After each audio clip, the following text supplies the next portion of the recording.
Salut et bienvenue dans Classé 18+. Alors on a du lourd pour ce numéro, ça fait plaisir de vous retrouver déjà après ces quelques semaines de vacances, mais j'ai l'impression que ça te fait pas autant plaisir, Thierry. Oh si, ça fait plaisir, carrément. Attends, Classé 18+, moi c'est un bonheur de présenter, etc. C'est top. Alors pourquoi t'es là un petit peu comme ça? C'est parce que l'émission arrive tard, c'est ça? Non, bah c'était volontaire, tu sais, genre évidemment on aurait pu commencer l'émission il y a une semaine ou deux, etc., genre avec la rentrée des programmes, mais on voulait genre vraiment faire une bonne critique sur Deus Ex, en plus on a un maximum de contenu et surtout on attendait les news TGS d'Alex. Ouais, carrément, bah alors pourquoi t'es un petit peu patraque là? C'est parce qu'on a eu Gears 3, on n'a pas pu le faire pour Non, ça? Gears 3 c'était volontaire aussi, Gears 3 là on l'a reçu il y a pas longtemps, là on va vraiment faire le multi à fond, etc., puis on a un contenu de ouf sur cette émission, donc ça aurait fait trop, tu vois, de faire Gears en plus. D'accord, bah c'est à cause de quoi? C'est à cause de la dernière fois quand j'ai pris des trucs dans le frigo? Mais t'as pas mis ton nom? Non, c'est pas ça, ça m'a gonflé ça un petit peu, mais c'est pas ça. D'accord, bah je comprends pas, qu'est-ce qui tracasse?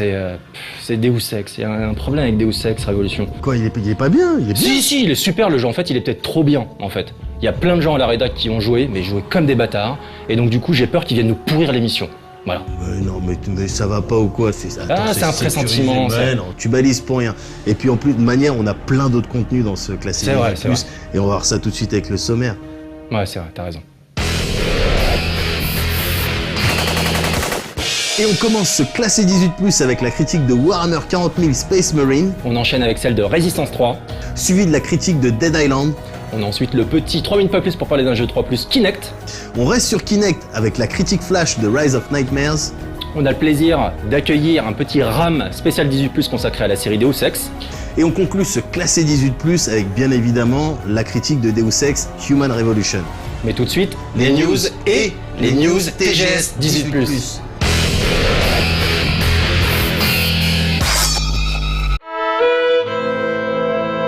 Vous adorez les westerns, les cow-boys grincheux bien virils et vous avez manqué l'aventure de John Marston? C'est mal. Le mois d'octobre sera donc l'occasion de vous rattraper avec la sortie de Red Dead Redemption, édition jeu de l'année. Au programme de cette séance de rattrapage plus que bienvenue, le jeu de base avec un nouveau niveau de difficulté, mais aussi les extensions comme l'excellent Undead Nightmare, Cauchemar d'outre-tombe, où des zombies ont eu la mauvaise idée d'envahir le Far West. Mais aussi Légende des tueurs, Menteurs et tricheurs et le tout récent Mythes et insoumis. L'édition jeu de l'année va même plus loin, en proposant aussi tous les DLC qui étaient débloquables en commandant le jeu, comme le cheval de guerre ou la tenue d'assassin. Bref, pour 50 €, vous aurez accès à tout ou presque tout ce qui a été proposé depuis la sortie du jeu.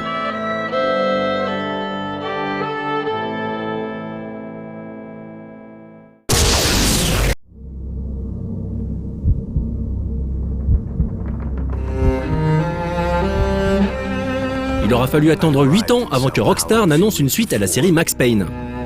Souvenez-vous, dans le premier Max Payne, le héros du même nom pouvait tirer sur ses ennemis avec un effet bullet time ultra stylé. Une petite révolution à l'époque, devenue un classique d'aujourd'hui. Dans ce troisième épisode, très sobrement intitulé Max Payne 3, on retrouvera le désormais ex-flic à la gâchette facile dans les quartiers chauds de Sao Paulo. Une nouvelle fois aux prises avec la mafia, Max, devenu entre-temps garde du corps, reprendra du service à l'occasion d'une sombre histoire de kidnapping. Mal rasé, alcoolique et presque bedonnant, notre héros à la John McClane dans Die Hard 3 semble lui aussi avoir vu passer les années. Ce qui a fait la recette des deux précédents épisodes est toujours présent, de l'action, de la vengeance et des fusillades, le tout dans une intrigue bien sombre. Mais ne soyez pas trop pressés quand même, il faudra attendre mars 2012 avant d'assister au retour de Max sur Xbox 360, PS3 et PC. This was a hell of a hangover.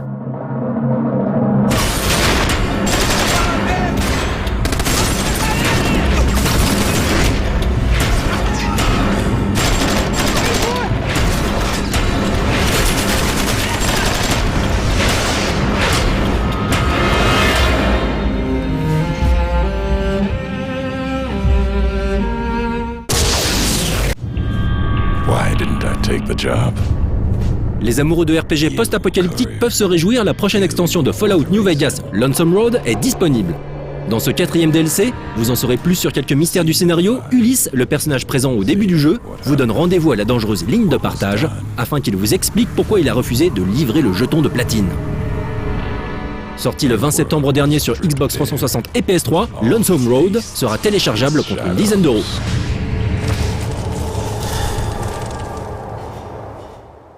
Message for you. Come find me. You know the way. Bring all your weapons. Bring your conviction. convictions, your flag of the bull, two-headed deer, or whatever flag you're carrying now. And at the divide, you and I, we'll have an ending to things.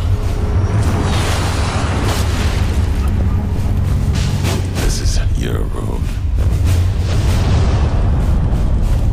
When you come, you'll walk it alone.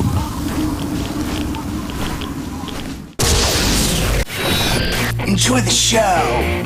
House of the Dead fait son comeback et ça se passe sur PlayStation 3. Overkill Extended Cut est le remake de l'excellent rail shooter sorti sur Wii début 2009 et vous proposera de revivre l'aventure horrifique mais néanmoins hilarante de l'agent G, du détective Washington et de la plantureuse Varla Guns dans une version rallongée de 2 niveaux. Le titre sera bien sûr compatible PlayStation Move et devrait enfin permettre de profiter du jeu avec un framerate digne de ce nom.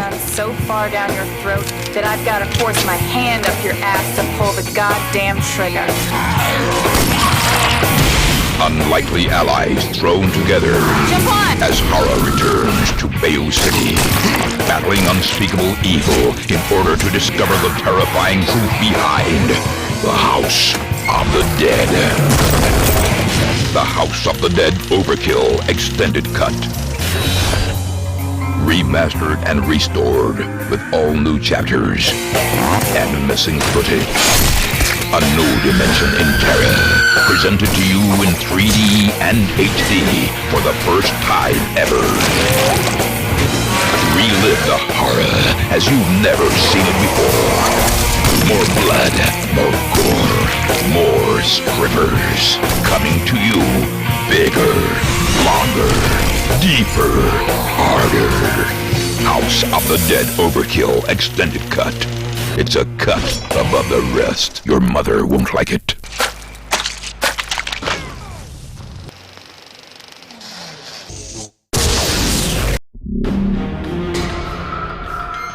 Les jeux de baston semblent définitivement être revenus à la mode. Après la renaissance du géant Street Fighter, revenu d'entre les morts grâce à un 4e épisode au succès triomphal, c'était au tour de Mortal Kombat de faire son comeback cette année, via un 9e volet renouant avec les origines de la série. Autre grande série de jeux de combat, à l'époque où la concurrence était rude, Mortal Kombat avait su se démarquer avec des graphismes photoréalistes et une palette de coups plutôt violente. Mortal Kombat est donc de retour, plus gore que jamais, et les fatalités qui ont fait la renommée de la série sont bien sûr au rendez-vous. D'ailleurs, pour les nostalgiques de l'époque 2D, il est désormais possible de jouer aux 3 premiers épisodes en ligne grâce à Mortal Kombat Arcade Collection. Cette compilation, disponible sur Xbox 360 et PS3, est téléchargeable pour environ 8€. En tout cas, Mortal Kombat 9 est un carton pour Warner Bros Games qui annonce que plus de 3 millions d'exemplaires ont déjà été vendus à travers le monde. Pas de doute, Sub-Zero et compagnie sont de retour et comptent bien rester.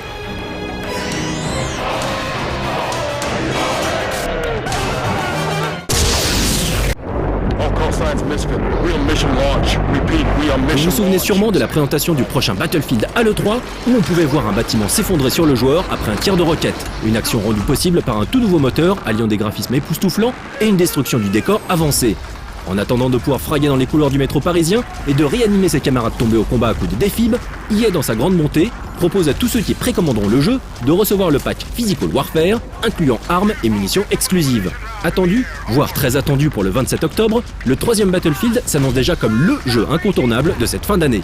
Pour les plus impatients, il sera possible de tester la bêta multijoueur à partir du 29 septembre. Ah, le jeu est également récemment passé en 16+, ce qui ne nous empêchera pas d'en parler dans Classé 18+.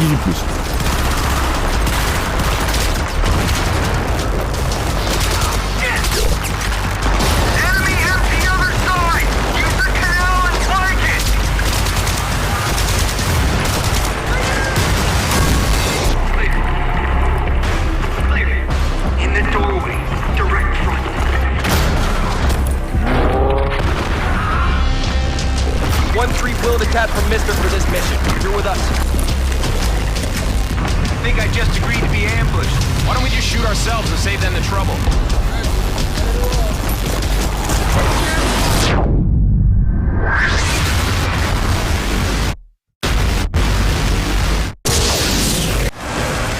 Surfant sur la vague zombie, très à la mode en ce moment grâce à des jeux comme Left 4 Dead ou l'extension de Red Dead Redemption, le FPS à très grand succès d'Activision s'enrichit d'un nouveau contenu téléchargeable du nom de Résurrection. Une fois encore, vous devrez faire face à une invasion zombie et user de vos nombreuses armes pour venir à bout de ces hordes de morts-vivants sur la Lune, dans Moon, la nouvelle carte exclusive, ou sur une des 4 maps remises au goût du jour à l'occasion de ce festival d'hémoglobine et de démembrement. Ce 4e DLC est gratuit pour tous ceux qui ont acheté les éditions Ardent ou Prestige. Pour les autres, il faudra dépenser environ 15 € pour profiter de cette extension sortie d'outre-tombe. Résurrection est déjà disponible sur Xbox 360 et le sera prochainement sur PS3 et PC.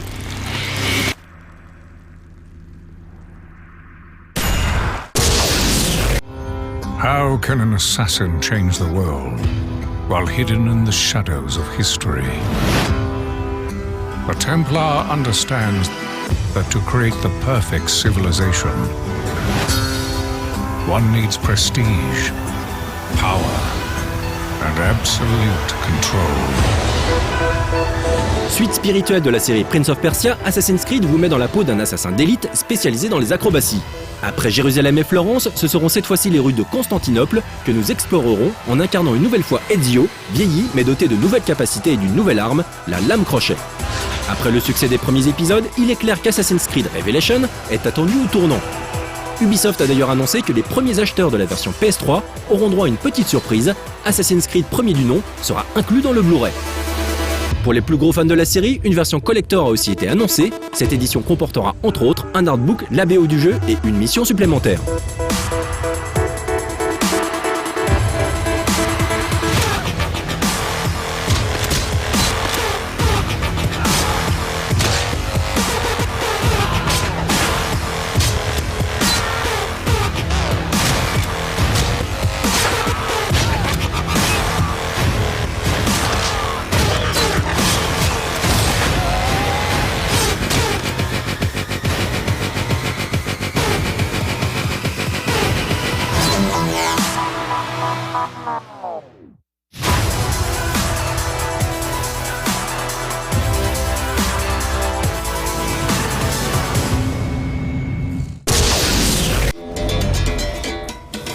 Jeu d'action mêlant FPS et RPG, l'explosif Borderlands fera son retour sur console et PC en 2012, avec au programme des nouveaux objets, des nouveaux personnages et bien sûr de nouvelles armes, qui étaient pourtant déjà disponibles en abondance dans Borderlands premier du nom.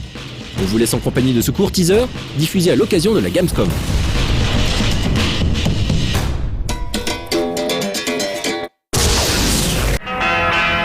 Sorti en mars dernier, Homefront est un FPS prenant place en 2027 dans un monde où les États-Unis se sont fait envahir par la Corée du Nord.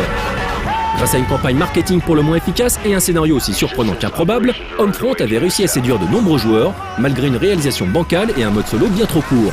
Mais THQ semble bien décidé à se rattraper, car l'éditeur vient d'annoncer le développement d'une suite en collaboration avec Crytek, à qui l'on doit les excellents Crysis et Far Cry premier du nom. Espérons que cette collaboration portera ses fruits et que Homefront 2, prévu pour 2014, osera prendre les risques nécessaires pour devenir un jeu mémorable, en tout cas plus que son grand frère.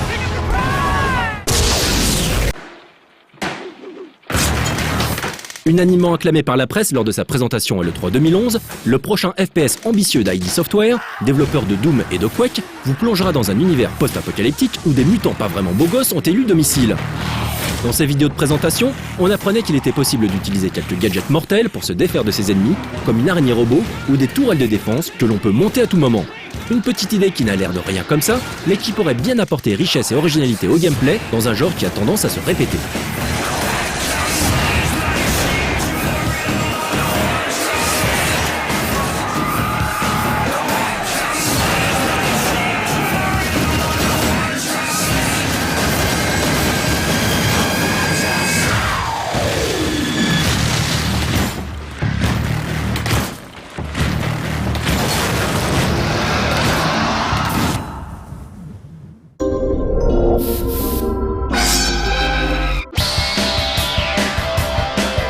On va maintenant passer aux news 18+, spécial TGS, avec les images filmées par Alex et Suzuka sur le salon.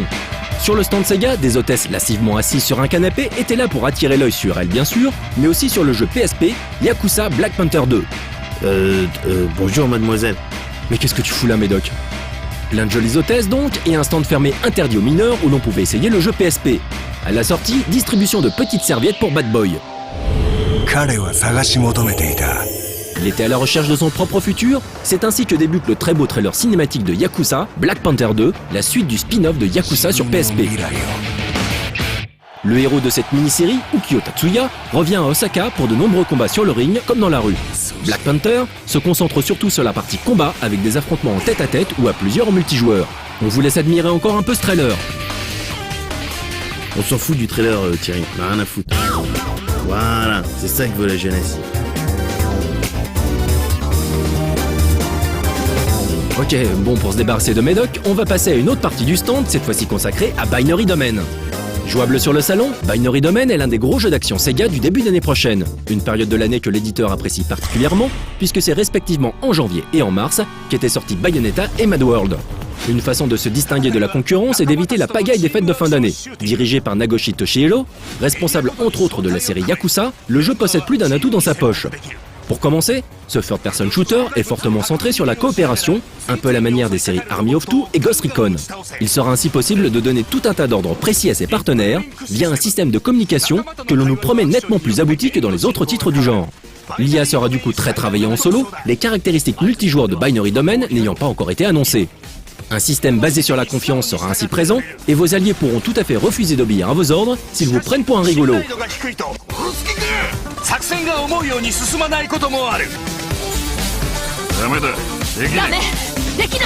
Les ordres pourront également être donnés à la voix à l'aide d'un casque.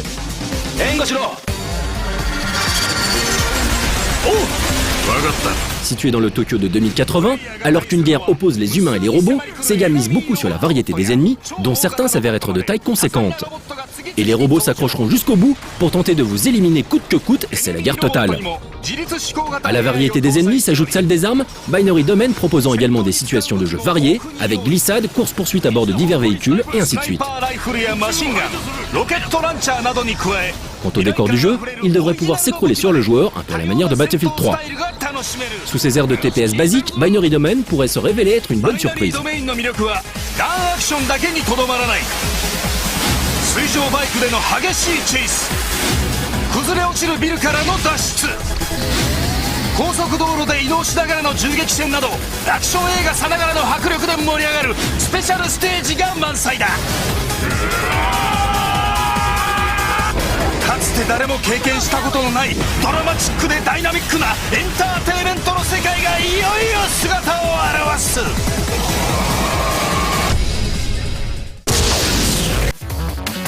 Anarchy Reigns, la prochaine production du studio Platinum Games, était bien sûr présentée sur le stand Sega dans un cadre haut en couleur, juste à côté de l'espace consacré à Puyo Puyo, ce qui offrait un contraste amusant.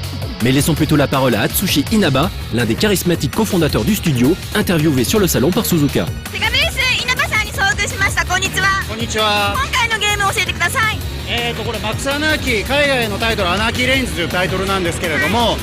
とにかく近い距離でたくさんのキャラクターが同時に戦う格闘ゲームですね。1対1の格闘ゲームじゃなくて多人数で戦うオンラインの格闘ゲーム。どこの会社も面倒くさいからあんまり作らなかったジャンルだと思いますね。西中さんも格闘ゲームってそんなにでも昔は作ってらっしゃいましたもんね。そうですね。格闘ゲームやるのも好きだし作ったこともありますし、やっぱりすごい好きは好きですよ。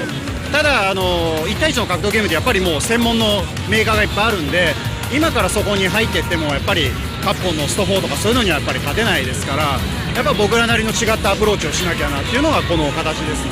どんな特徴があるんでしょうか。とにかく1対1の格闘ゲームってすごいヒリヒリした駆け引きが特徴ですけど、とにかくたくさんの人数が同時に入ってもうボコボコと付き合うんで、その格闘ゲームの気持ちよさを持ちながら一瞬先に何が起こるかわからないってそのオンラインゲームの戦略性が入ってるんで、パッと見すごくとっつきやすくて、でその実すごく奥深いというゲームですね。それがすごい特徴だと思います。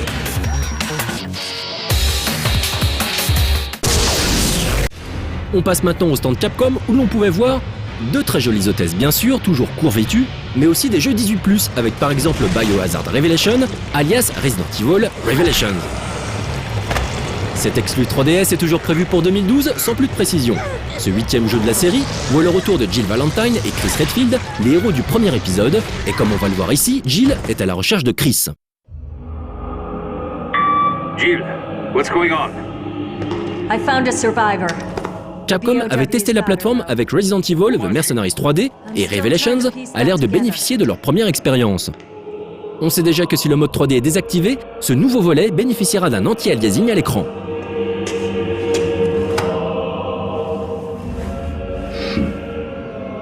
Mr. Redfield, the show is about to begin.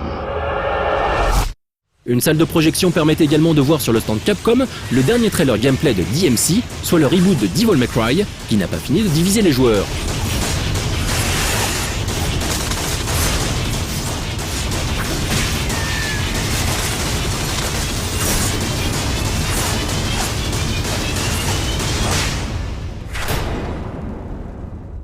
Quant à Azura's Wrath, il était jouable sur un espace à la déco travaillé, avec un énorme doigt transperçant le plafond, renvoyant directement à l'une des scènes du jeu.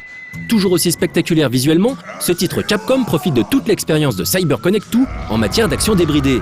Le développeur est en effet connu pour son travail sur les adaptations de Naruto. Cette fois-ci, ils mettent en avant le personnage d'Asura, dont l'épouse fut assassinée et la fille enlevée. Issu du royaume de Shinkoku, il est injustement rendu responsable de la mort de l'empereur et se voit banni sur Terre et privé de ses pouvoirs. 12 000 ans plus tard, il est réveillé par une voix et rempli d'une rage hallucinante, il décide de tout défoncer sur son passage et de s'en prendre aux divinités qui l'ont trahi. Autant dire que ça va faire mal. Reprenant le format des séries de dessins animés, il est structuré en épisodes et fait la part belle à des séquences de jeu fortement cutées et usées. Un jeu qui a définitivement de la gueule, en espérant que le gameplay ne pâtisse pas trop de cette orientation action over the top à base de QTE.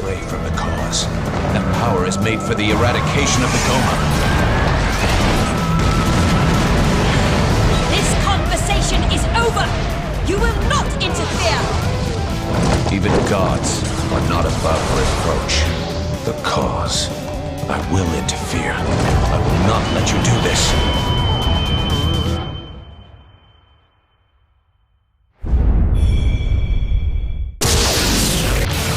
Un petit mot sur le stand Microsoft, plus petit que les années précédentes, mais néanmoins présent, ce dernier faisant bien entendu la part belle à Gears of War 3, critiqué dans 15 jours dans le prochain classé 18+. Autre grande série des survival horror aux côtés de Resident Evil et de Project Zero, Silent Hill a pu se faire un nom grâce à son ambiance oppressante et à sa mise en scène, faisant osciller avec efficacité le joueur entre sentiments d'angoisse et de sécurité. Après un Homecoming accueilli plutôt tièdement par la critique, Silent Hill est de retour sur console HD avec un épisode intitulé Downpour. Vous incarnerez Murphy Pendleton, un prisonnier se retrouvant dans la ville maudite après un accident lors de son transfert. On vous laisse juger de la qualité de ce trailer diffusé lors du TGS. Le jeu, lui, ne saurait tarder, sa sortie étant calée à la mi-octobre, on aura donc l'occasion d'en reparler très vite dans Classé 18+. Mais pour l'instant, il faut admettre qu'on est plutôt sceptique. Prisoner secure. Open 302B. Transfer.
Do you understand me? Do you?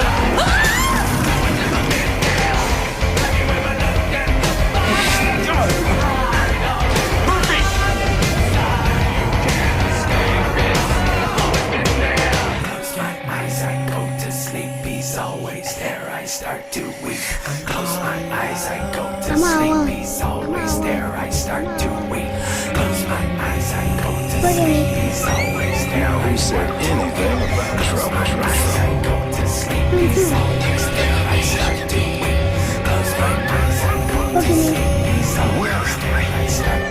Why are you doing this to me? That was an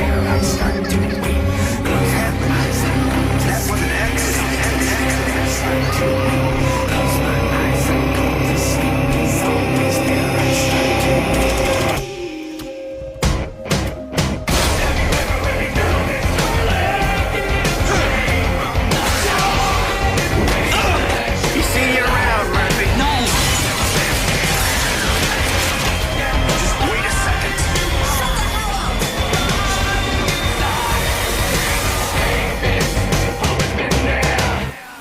Just point the way out of town, and I'll keep right on going.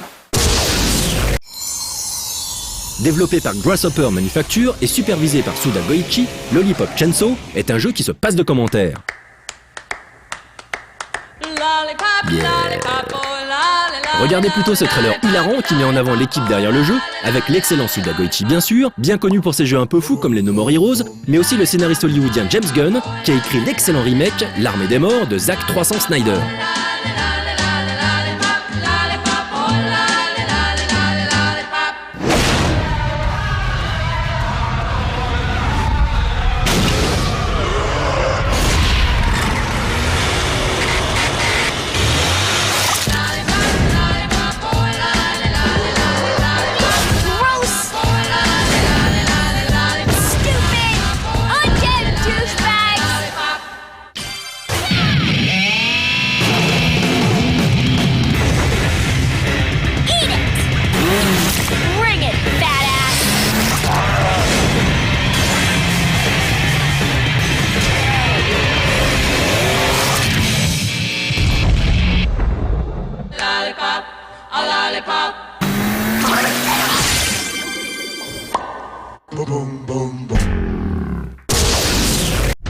On conclura ces news 18+, avec Ninja Gaiden 3, qui était jouable sur le Tokyo Game Show dans un espace interdit aux mineurs, sur Xbox 360.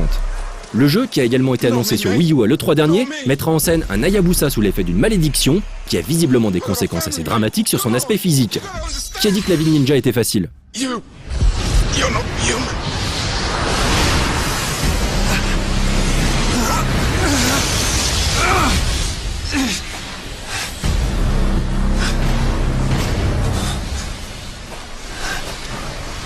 It's not an easy thing to live in the darkness. You so-called ninja are ghosts of a forgotten age. Think! How many lives has that hand taken? Hundreds? Thousands? The blood of those you have cut down infused your sword, together with their vengeful hatred. Now, it's in your arm!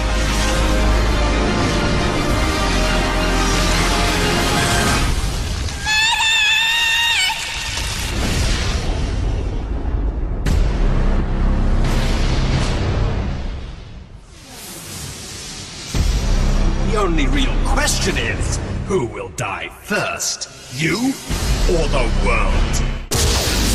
Bon là c'est vraiment cool quand même pour tous les plans 18+ envoyés par Alex, qui a trimé quand même des nuits complètes pour faire une sélection des plans, nous envoyer ça de manière à ce qu'on puisse faire des bonnes news bien dans l'actualité. Donc merci beaucoup Alex.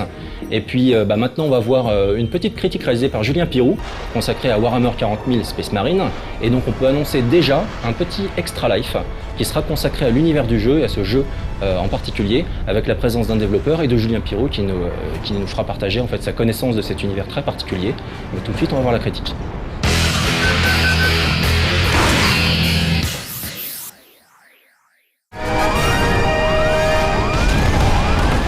Lancé en 1987 par Games Workshop, Warhammer 40 000 s'est imposé comme la référence des jeux de figurines de science-fiction. Paradoxalement, il a fallu attendre le début des années 2000 pour voir le jeu se décliner de manière sérieuse en jeu vidéo. Après quelques titres trop vite oubliés comme Space Crusade, Space Hulk ou Wreath of War dans les années 90, c'est vraiment avec le jeu de stratégie temps réel Dawn of War que Warhammer 40 000 a su creuser son trou dans le paysage vidéoludique. On le doit au studio Relic, également à l'origine de quelques add-ons et d'un Dawn of War 2 en 2009. Le développeur canadien est aujourd'hui de retour dans le futur désespéré du 41e millénaire, avec un jeu qui n'a cette fois-ci rien à voir avec la stratégie, Space Marine. Il s'agit d'un third-person shooter, un genre dans lequel Relic s'était brièvement aventuré en 2006 avec The Outfit, un jeu se déroulant pendant la Seconde Guerre mondiale qui était globalement passé inaperçu. Fort d'une licence prestigieuse et de son univers très riche, Space Marine connaîtra-t-il un autre destin ?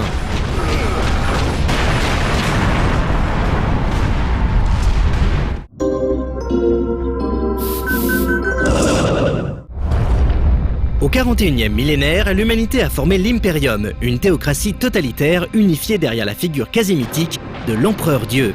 Les mondes de l'Imperium sont défendus par les guerriers de la garde impériale, mais les guerriers d'élite de l'humanité sont les Space Marines. Au travers d'augmentations génétiques et cybernétiques, les Space Marines sont devenus des surhommes. Plus grands, plus forts, plus résistants que l'humain moyen, ce sont de véritables demi-dieux vénérés par la population et organisés en chapitres, aux noms aussi légendaires que Blood Angels, Space Wolves, Black Templars ou Ultramarines.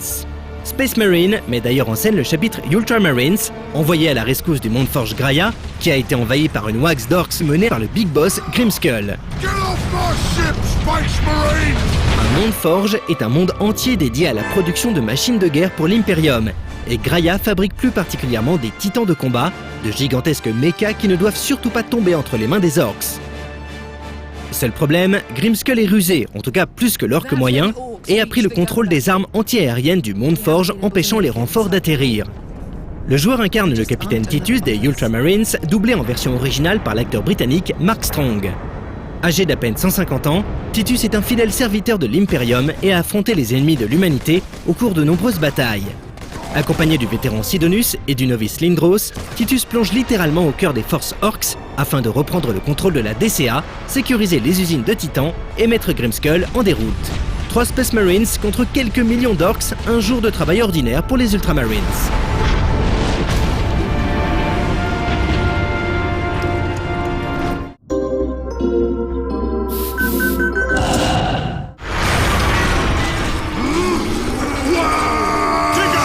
Space Marine est un third-person shooter.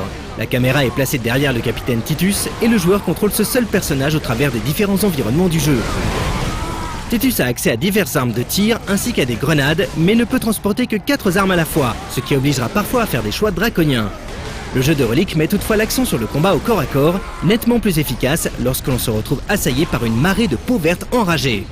Si tout ça peut très vite avoir des airs de grosse foire d'empoigne, une petite subtilité existe avec la possibilité d'étourdir les ennemis, permettant à Titus d'effectuer une exécution, une mise à mort spectaculaire et brutale. Ces exécutions ne servent pas qu'à faire joli, si tant est qu'on puisse qualifier de jolie la vision d'un orc désentripaillé en slow motion. Le fait est que, contrairement à la plupart des TPS dits modernes, la santé ne régénère pas automatiquement dans Space Marine. Titus a bien un bouclier qui absorbera quelques tirs et se régénérera après quelques secondes, mais c'est tout.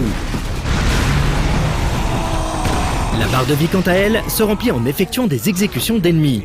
Il faudra néanmoins faire attention, car contrairement aux neutralisations dans Deus Ex 3 par exemple, le reste des ennemis n'est pas gelé dans le temps lorsque Titus met à mort un ennemi. Un mauvais timing, et il est tout à fait possible de se faire tuer alors que l'on essayait justement de reprendre de la vie. Une autre particularité du game system est le mode Fury, que le joueur peut déclencher lorsqu'une jauge à l'image de l'emblème des Ultramarines est remplie à force de trucider des ennemis.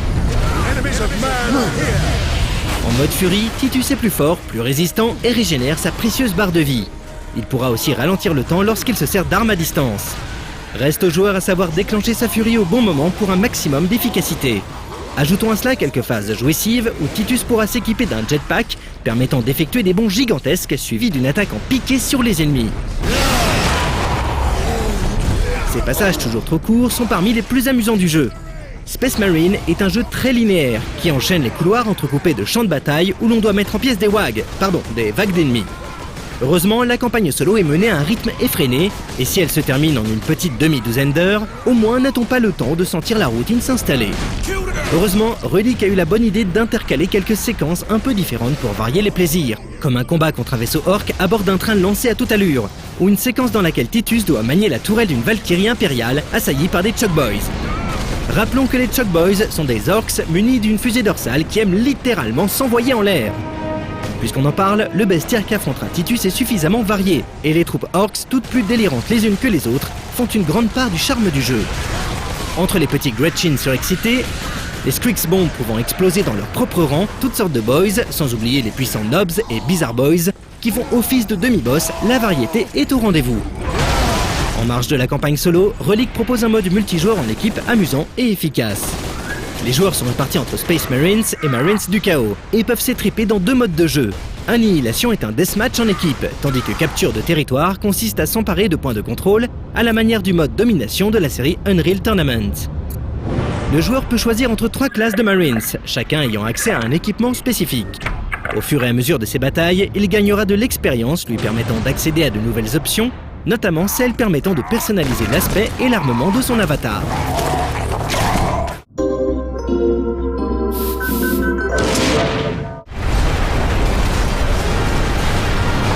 Ce qui frappe le plus dans Space Marine, en dehors de sa violence et de sa brutalité outrancière et étrangement réjouissante, c'est son côté old school.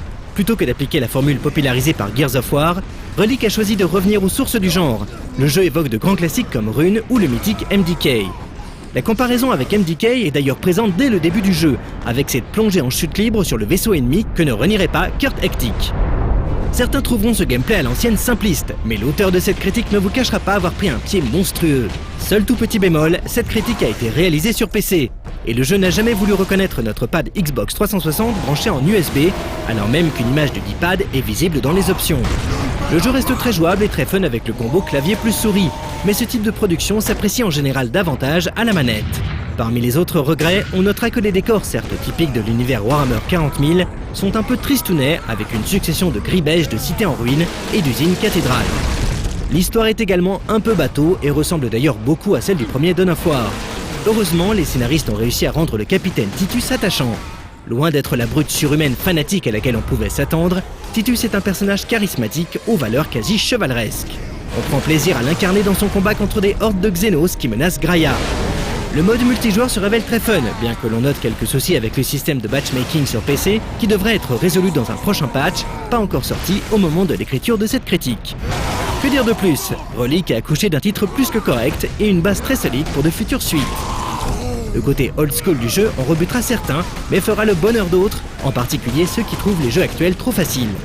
On ne peut qu'espérer que si suite il y a, elle nous emmènera dans des environnements un peu plus exotiques. D'ailleurs, voilà une idée gratuite pour Relic. La prochaine fois, plutôt que les sempiternels Space Marines, pourquoi ne pas placer le joueur dans la peau d'un orc et suivre son ascension de simple troufion à Big Boss de la WAG.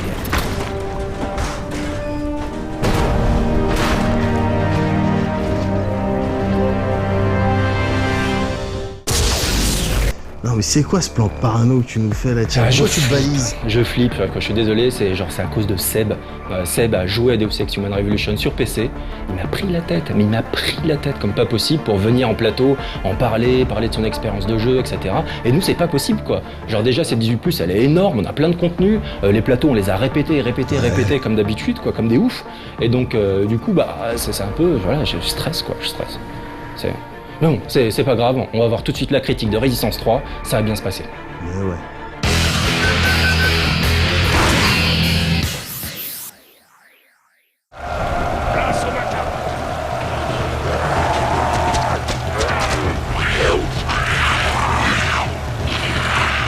Avec Resistance et Killzone, la PS3 possède deux grosses licences exclusives dans le genre FPS. Après une pause de 3 ans environ et les sorties entre-temps de Killzone 2 en février 2009 et Killzone 3 en février 2011, le troisième volet de la série Resistance débarque enfin. Ce n'est pas non plus comme si tout le monde l'attendait, il faut bien l'admettre. Resistance a en effet toujours été dans l'ombre de Killzone, plus spectaculaire, plus abouti visuellement. Pourtant, les développeurs de la saga Ratchet & Clank, de Disruptor et des 3 premiers Spyro ne sont pas vraiment des seconds couteaux. Créé en 1994, Insomniac Games est l'un des studios américains ayant le plus fortement contribué au succès des consoles de Sony, aux côtés de Naughty Dog, Sucker Punch, Guerrilla et Sony Santa Monica. Pourtant, il n'appartient pas à Sony, contrairement aux studios précités. Après n'avoir sorti que des jeux sur les consoles Sony, il a ainsi annoncé à l'E-Cube dernier travailler sur une nouvelle franchise pour Electronic Arts, Overstrike, qui sortira en 2012 sur PS3 et Xbox 360. Malgré cette infidélité du studio à son éditeur historique, Resistance 3 se présente comme un FPS post-apocalyptique solide, moins abouti techniquement qu'un Killzone 3 certes, mais néanmoins intéressant. Non, c'est trop dangereux!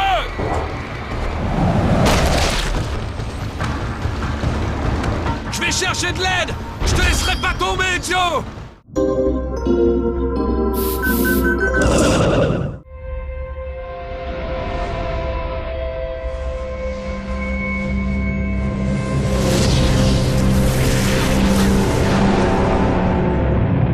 Le contexte de la série Resistance est celui d'une uchronie. Au début des années 50, l'histoire de l'humanité est profondément modifiée par l'apparition d'un virus d'origine extraterrestre qui transforme les personnes contaminées en chimères, des créatures hybrides et hostiles. Initiée en Sibérie dès le début du XXe siècle, cette invasion a d'abord touché la Russie pour ensuite se propager en Europe. La saga Resistance débute en Angleterre en 1951, alors qu'un contingent de 12 000 soldats américains est dépêché pour aider la résistance britannique à lutter contre la menace chimère. Vous êtes Nathan Hale, l'un de ces soldats américains qui finira à la fin du premier Résistance seul, perdu dans une plaine enneigée. Il sera récupéré par l'administration des projets de recherche spéciaux, la SRPA, pour subir des tests dans un complexe secret planqué en Islande. Après quelques péripéties ouvrant la campagne de Résistance 2, Nathan se retrouve aux États-Unis où l'invasion chimère a débuté, à la tête de l'unité spéciale Echo, composée de soldats d'élite. Ces derniers, appelés les Sentinelles, sont des hommes ayant miraculeusement survécu au virus chimérien, qui possède désormais des capacités de régénération uniques et une force surhumaine. Au cours de la campagne de Résistance 2, Nathan Hale apprendra par le biais du scientifique russe Fyodor Malikov qu'il faisait partie d'une expérience militaire appelée Projet Abraham, destinée à créer des soldats hybrides parfaits. Lui et un autre soldat, Jordan Adam Shepard, sont les seuls cobayes à avoir survécu à l'injection d'ADN chimérien pur. Si Nathan est resté humain, Shepard s'est transformé en une créature monstrueuse pour prendre la tête des chimères. Résistance 2 se termine sur une action d'éclat de Nathan accompagné du caporal Capelli. Mais ça ne sera pas suffisant pour sauver les États-Unis ni Nathan Hale, rongé par le virus chimérien. Résistance 3 débute en 1957, 4 années après la fin de Résistance 2, et vous place dans la peau de l'ex-caporal Joseph Capelli. Ce dernier a renoncé au combat et vit planqué sous terre en Oklahoma avec un groupe de survivants. Il est marié et père d'un jeune fils à la constitution fragile. Mais malgré tous les protocoles de sécurité qu'ils ont mis en place, ils sont rattrapés par les chimères.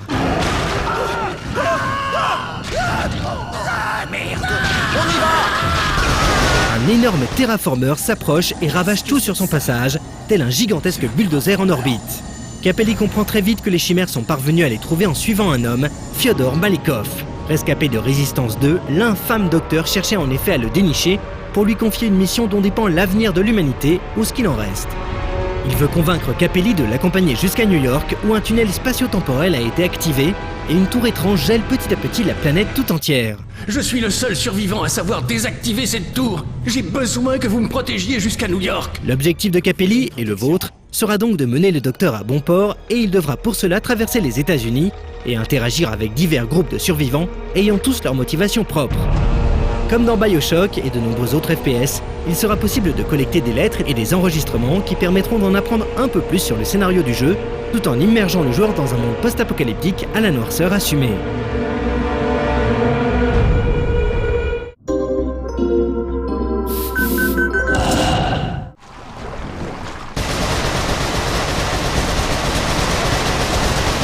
D'un point de vue gameplay, Résistance 3 risque de surprendre plus d'un fan de la série.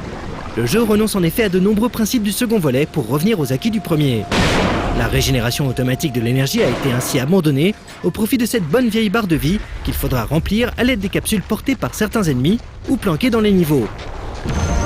Cette décision en forme de retour en arrière, qui donne à ce FPS un petit côté rétro fort sympathique, s'explique d'un point de vue scénaristique. Si Nathan Hale pouvait se régénérer, c'est parce qu'il possédait de l'ADN chimérien, ce qui n'est pas le cas de Capelli. Mais le changement majeur reste la possibilité de se déplacer avec toutes les armes du jeu, une fois celles-ci débloquées. On peut ainsi afficher une interface qui permet de changer d'arme à tout moment, comme dans le premier Résistance, alors que le 2 limitait le joueur à 2 armes seulement. Une douzaine d'armes peuvent être transportées, chacune proposant une capacité secondaire unique. Le nettoyeur chimérien permet par exemple de marquer un ennemi pour le toucher sans avoir à le viser.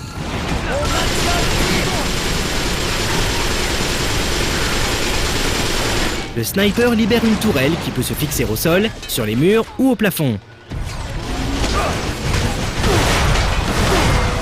Le foreur, capable de tirer à travers les murs, est équipé d'un bouclier que l'on peut déployer devant soi.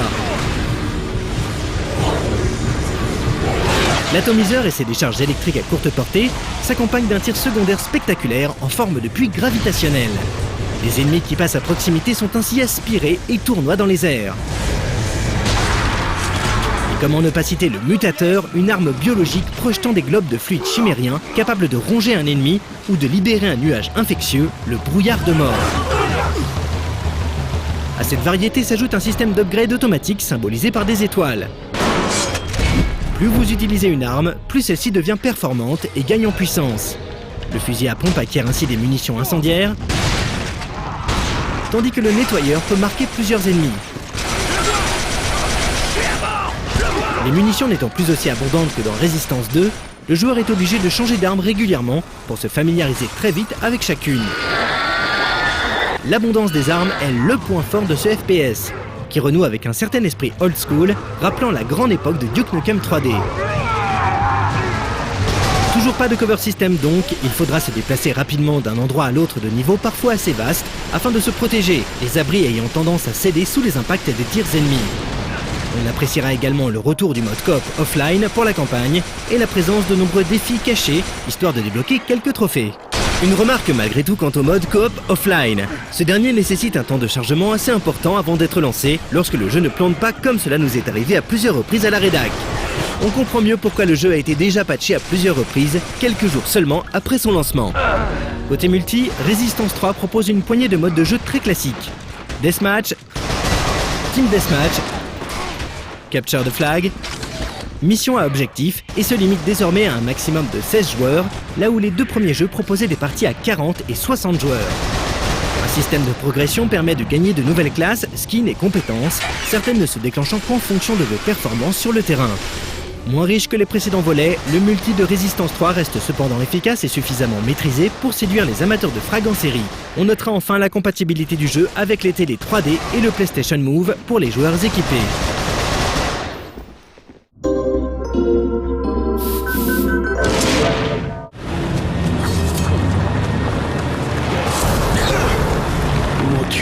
Resistance 3 séduit avant tout par sa variété. Variété des armes, variété des situations proposées. L'ambiance très travaillée du jeu et sa direction artistique soignée participent également à l'efficacité de la campagne solo, qui se finit en une petite dizaine d'heures, et parviennent presque à faire oublier les carences d'un moteur graphique qui fait pâle figure aux côtés des Killzone 3, Battlefield 3 et autres Call of Duty Modern Warfare 3. Côté IA, les ennemis sont toujours aussi à l'ouest, mais leur nombre et leur gigantisme, ainsi que le retour de la barre de vie compensent ce défaut. Un bon FPS donc, et incontestablement le meilleur de la série, qui parvient parfois à émouvoir et dresse un portrait assez réaliste d'un monde agonisant, avec des groupes de survivants possédant tous une philosophie personnelle, souvent terrifiante. Ceci dit, Rage sort dans quelques semaines seulement, et propose un contexte post-apocalyptique similaire, allié à une réalisation de haute volée. Du coup, un peu de patience semble être avisée.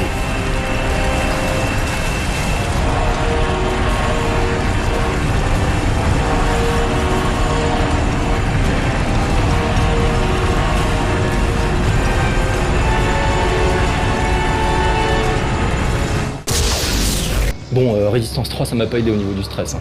Ah ouais. Là, je suis ultra stressé. Mais alors, un truc de ouf maintenant.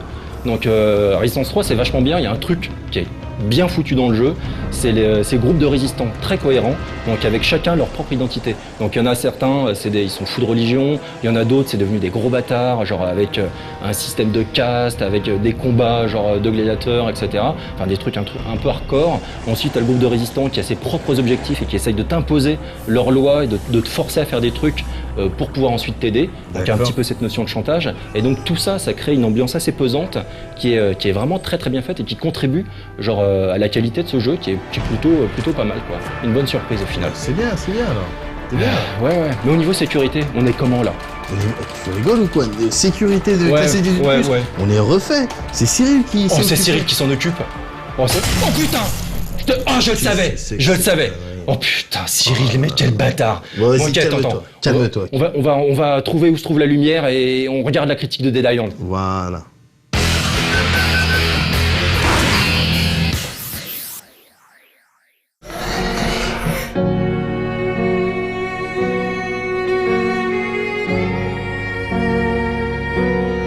Si vous suivez un tant soit peu l'actualité zombie, vous vous souvenez très certainement de ce magnifique trailer qui avait fait sensation il y a quelques mois. Une présentation vraiment réussie pour un jeu dont on n'avait pas vraiment entendu parler jusqu'alors. Dead Island s'est ainsi présenté au public et a naturellement suscité une vague d'enthousiasme chez ceux qui, depuis longtemps, attendaient une vraie expérience de survival. Il faut dire que Dead Island se pointait également avec un concept plutôt fort. Un FPS RPG open world à la sauce zombie. Une alchimie détonnante censée séduire l'écrasante majorité des gamers de bon goût. Et c'est d'ailleurs ce qu'a fait le titre de Techland à sa sortie, puisque le jeu s'est écoulé à plus d'1 million d'exemplaires en une petite semaine. Un succès donc qui comporte tout de même son lot de déceptions, en grande partie dû à une certaine bancalité d'un point de vue technique. Un feeling omniprésent qui nous laisse parfois penser que le jeu n'a pas été complètement fini.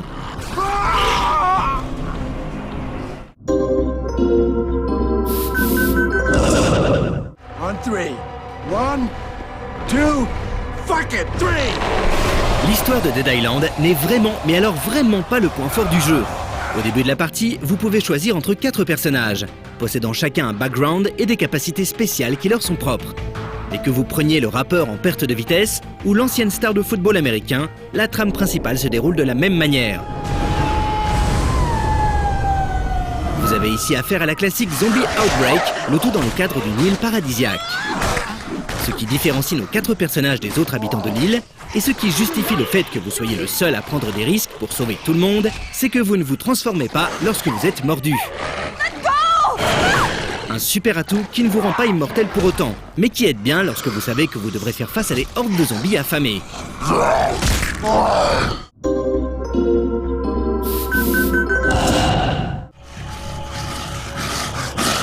D'une manière générale, Dead Island pioche dans du Borderlands pour le côté FPS RPG, Left 4 Dead pour les zombies qui courent, même si ce ne sont pas des infectés, Dead Rising pour l'aspect customisation des armes, et enfin Condemned pour la violence au corps à corps. Un mélange ambitieux donc, qui fonctionne plutôt bien, et ce dans plusieurs domaines. La dimension RPG Open World tout d'abord, qui vous laisse libre d'explorer l'île comme bon vous semble, mais vous guide toutefois à l'aide d'un nombre assez conséquent de quêtes. En effet, l'expérience Dead Island se vit exclusivement à travers les missions que les survivants vous donnent lorsque vous les rencontrez. Ces dernières tournent essentiellement autour des mêmes thèmes, comme aller chercher des items ou une personne disparue, ou bien réactiver un système quelconque. Here's the story. Our friend fucked us good, man. His Morg stole every single gun we had. À la fin de ces missions, vous gagnez des points d'expérience qui, à terme, occasionnent un level up. À chaque niveau pris, vous avez la possibilité de placer un point dans un tableau de compétences séparé en 3 arbres. Un pour le combat, comprenant des compétences vous permettant de faire plus de dégâts avec les armes contondantes par exemple. Un pour la survie, qui propose de s'améliorer dans des domaines comme le crochetage ou encore la régénération. Et enfin, un concernant la capacité spéciale du personnage que vous avez choisi. Sam B, le rappeur, pourra par exemple faire plus de dégâts en mode rage, une capacité propre qui lui permet de sécher les zombies à main nue et de manière vraiment violente. La dimension RPG ne s'arrête pas là, puisqu'il faut également compter avec l'aspect customisation d'armes et le calcul des dégâts de différentes natures. En effet, les différents objets et les armes que vous récoltez au cours de l'aventure peuvent être combinés afin d'être un peu plus à l'aise lorsqu'il s'agit d'exterminer du zombie. Ainsi, avec une masse, du fil électrique, du ruban adhésif et des batteries, il est possible de fabriquer une arme infligeant des dommages électriques supplémentaires et susceptible d'électrocuter sévèrement l'ennemi en cas de coup critique. Pour s'adonner à ce genre de crafting, il faut toutefois payer de sa poche, trouver un des ateliers, plutôt nombreux sur l'île, et servant également à améliorer et réparer vos armes. Et enfin, posséder les plans de modification adéquates. Ces derniers se trouvent ou s'obtiennent dans le cadre des missions proposées. Et booster ses armes deviendra littéralement vital compte tenu du nombre et de la férocité des ennemis. Les combats justement constituent une bonne partie de l'expérience Dead Island, et l'on ne prend pas déplaisir à fracturer du zombie en masse. En effet, il faut avouer que l'exercice est plutôt agréable, notamment grâce à une localisation des dégâts assez carrée, et cette sensation de faire vraiment mal à chaque impact. Si les armes de mêlée sont assez courantes dans le jeu, vous tomberez à terme sur des flingues, la plupart se trouvant entre les mains des voyous de l'île. L'occasion de constater que les gunfights ne sont en revanche pas vraiment le point fort de Dead Island.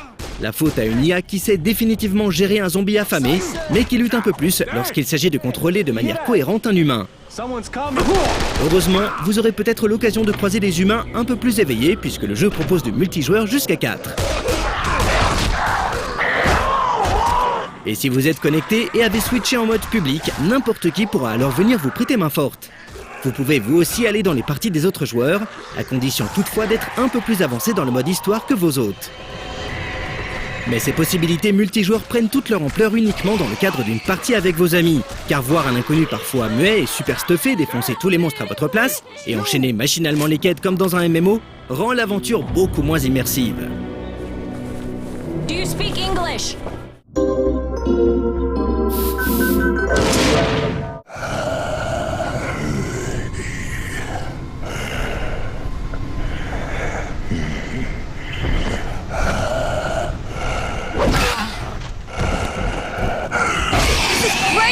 Dead Island possède pas mal de défauts, comme la répétitivité des missions, une histoire vraiment faible et des soucis techniques plutôt importants. Alright then. We have a deal. Notamment concernant la version PC, qui se rapproche plus d'un code alpha que d'une version finale. Mais le titre de Techland propose en contrepartie une expérience positivement stressante. Un terrain de jeu vraiment immense, des éléments RPG qui accrochent assez facilement et une dimension multijoueur vraiment bienvenue. Bref, de bonnes idées qui ont le mérite de proposer une direction très intéressante au genre Survival Zombie.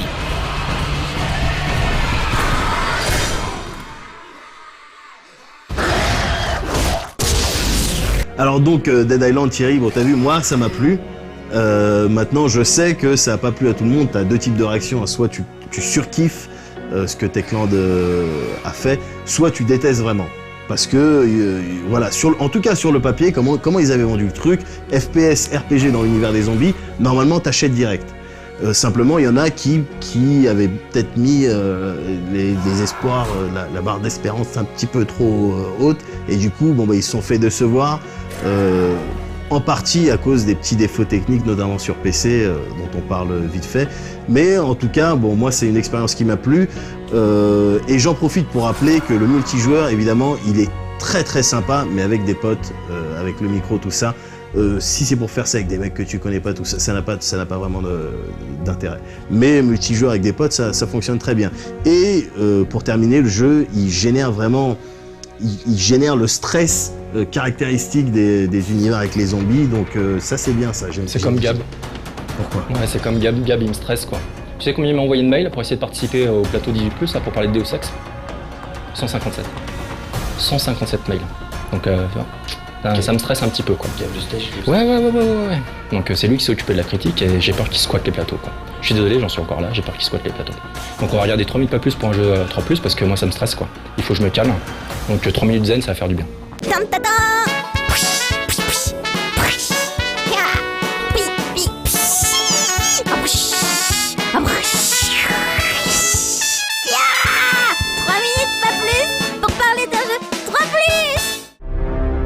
Si on voulait jouer les mauvaises langues, on pourrait dire que le destin du Kinect se situe là, dans les adaptations de jeux sortis sur smartphone et autres tablettes tactiles. Fruit Ninja est en effet l'un des grands succès des plateformes iOS, Android et Windows Phone depuis sa sortie en 2010. L'objectif du jeu est des plus simples. À l'aide de votre doigt, vous devez trancher des fruits avant qu'ils ne sortent de l'écran, tout en évitant de toucher les bombes. Car si un fruit se contente de projeter son jus une fois tranché, la bombe, elle, elle explose. Et c'est la fin de la partie. Sur Xbox 360 Kinect, vous remplacez le doigt par votre main, l'écran tactile par votre télé et vous avez une adaptation en forme d'évidence. On retrouve les mêmes graphismes juteux et le fameux gameplay Slice 'em Up marketé par le studio Half-Brick. Un développeur australien possédant déjà une petite expérience de la 360 puisqu'on leur doit le jeu de plateforme Rascals. Fruit Ninja Kinect n'apporte pas grand chose à la version mobile, sinon la possibilité de se la jouer un peu plus ninja. La silhouette du joueur apparaît en effet à l'écran comme une ombre et on s'amuse très vite à faire le malin en prenant la pause devant sa télé. Dommage d'ailleurs que le jeu ne prenne pas de photos, parce que celle-ci aurait été gratinée. Comme sur iPad, il est également possible de jouer à deux, chacun ayant son bout d'écran à lui. À la différence près qu'un mode coop s'ajoute au mode versus. Fruit Ninja est en effet un jeu à score, avec 3 modes de jeu et la possibilité de réaliser des combos en coupant plusieurs fruits à la fois. Pour cela, il convient d'attendre qu'un maximum de fruits soit à l'écran, sachant qu'il retombe très vite et qu'au bout de 3 fruits manqués, la partie est finie en mode classique. Au niveau de la détection, Fruit Ninja Kinect s'en sort relativement bien, rien ne lui reprocher de ce côté-là que l'on ne reprocherait déjà à un autre jeu Kinect. Si son gameplay est des plus limités et le rapproche davantage d'un minigame échappé de WarioWare que d'un jeu vidéo à part entière, la possibilité de jouer avec un ami et de faire les cons devant la télé fonctionne assez bien et on s'amuse. Sans doute pas longtemps, mais on s'amuse. Un bon jeu Kinect alors, à conseiller à toute la famille et tout? Bah en fait non. Le jeu est en effet vendu 800 points Microsoft, soit environ 10 € alors qu'il est téléchargeable à moins d'1 € sur mobile. Les matheux ont donc compris que Fruit Ninja Kinect est 10 fois plus cher que Fruit Ninja tout court. Est-ce qu'il justifie cet énorme écart de prix en proposant 10 fois plus d'options et de profondeur? Non.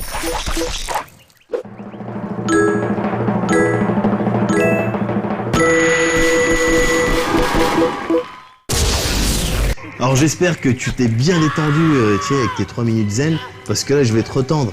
Et avec une nouvelle vague de stress et Rise of Nightmares. Je sais pas si t'en as entendu parler, truc de série. Ah bah mais finalement il avait raison, rédacteur. Monsieur le Président, je suis bien qu'est-ce content. que tu fais là? Mais je vais enfin pouvoir parler de Deus Ex Human Revolution. Alors moi, ce que j'aime, c'est la richesse de l'univers, c'est de pouvoir lire tous les magazines, les bouquins, tout ce qui traîne. Ça, je trouve ça vraiment génial. Et j'ai bien kiffé de ce point-là. Voilà, mission accomplie. Merci, Monsieur le Président. On va regarder la critique flash de Rise of Nightmares.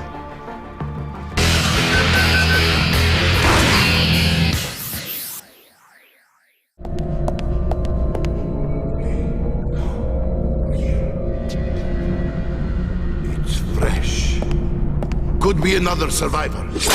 Il est assez agréable de constater que le motion gaming ne donne plus exclusivement dans le dressage de poney, les mini-jeux un peu bébêtes et les simulations de sport en tout genre.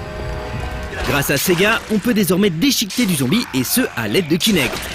Rise of Nightmares propose en effet d'utiliser son corps pour avancer dans cette aventure qui, avouons-le, n'a rien de vraiment original, si ce n'est l'utilisation parfois intéressante de l'accessoire de la 360.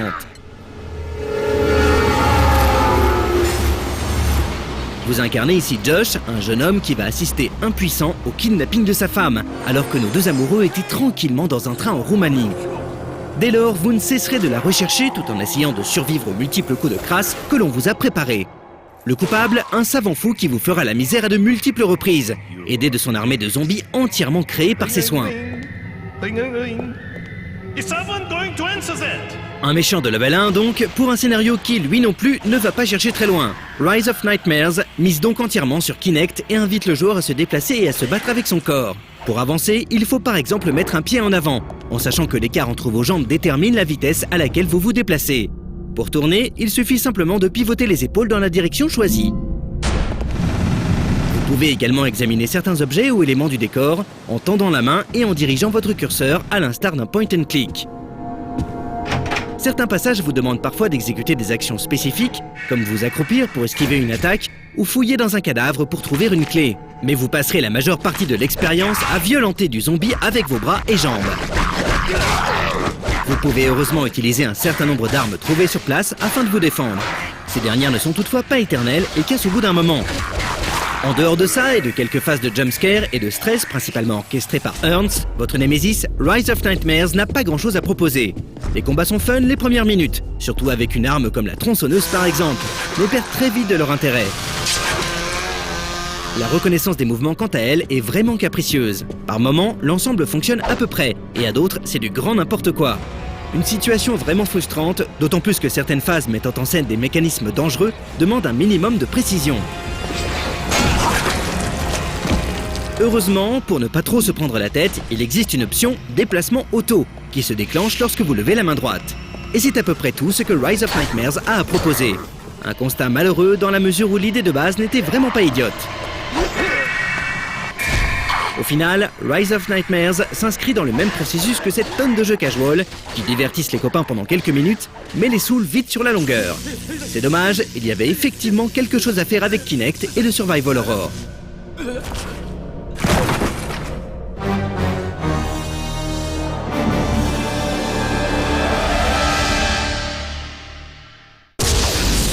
Bon alors, ça va mieux là Ouais, ça va. De toute façon, Seb, mis à part Street, quoi, il s'est pas joué de toute façon. Il a raté son takedown, c'est pas une surprise. Mais par contre, j'apprécie le soutien. Ah, la classe. La classe. Ah ouais, t'étais là, hein, ça c'est clair. Qu'est-ce que tu veux que je fasse? Monsieur le Président. Mais c'est le Président. Comment allez-vous? Voulez-vous un verre d'eau? Ouais, non, mais j'ai vu, mais t'étais en PLS, t'étais bien. Je me suis dit, je vais pas intervenir. Bonjour le partenaire. Bon, maintenant on va voir un rétro de Magic, on va attaquer là justement le contenu Deus Ex avec un petit RAM consacré à la série, réalisé par Julien Pirot bien évidemment, qui au moins lui est pas venu nous faire chier. Objection!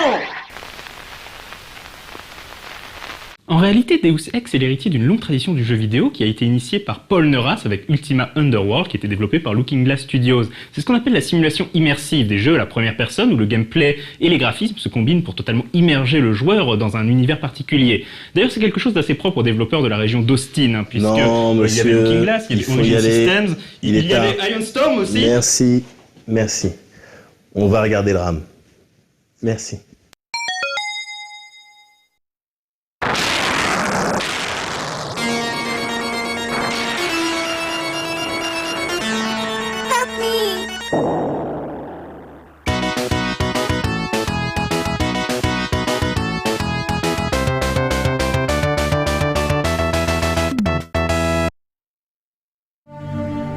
Considéré comme le plus grand jeu jamais conçu par certains, Deus Ex a à coup sûr marqué les esprits. À l'occasion de la sortie du tant attendu 3e épisode, Retro & Magic vous propose de retracer les hauts et les bas de cette série culte.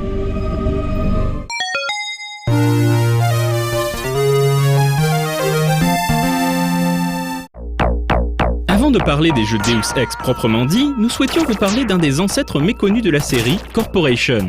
Sorti en 1990, ce titre conçu à 4 mains par le développeur Bill Allen et le graphiste Kevin Bullmer était un pionnier à plus d'un titre. Déjà, il s'agissait d'un jeu de tir à la première personne dans un environnement en 3D temps réel, bien avant Overtank 3D ou Catacomb 3D, les premiers FPS d'ID Software. Mais surtout, Corporation n'était pas un simple jeu d'action. Il mélangeait des mécaniques de jeu d'aventure, de hacking et d'infiltration. Dans Corporation, le joueur est un flic infiltré au sein de la corporation UCC, soupçonné de pratiquer des expériences illégales pour créer des mutants. Lâché dans les locaux de la corpo avec une arme, une poignée de munitions et quelques gadgets électroniques, le joueur va devoir éviter les drones de surveillance et autres monstres en maraude et trouver le laboratoire secret afin de ramener une preuve des expériences de UCC. Bien sûr, Corporation souffre de nombreux défauts. Les contrôles sont loin d'être évidents et les graphismes 3D encore simplistes n'aident pas à se repérer dans les couloirs sans fin de UCC. Innovant à tous les niveaux, le jeu essuie également tous les plâtres de ce nouveau style de gameplay. Mais malgré ses écueils, Corporation préfigure System Shock, qui sera à son tour l'inspiration principale de Deus Ex.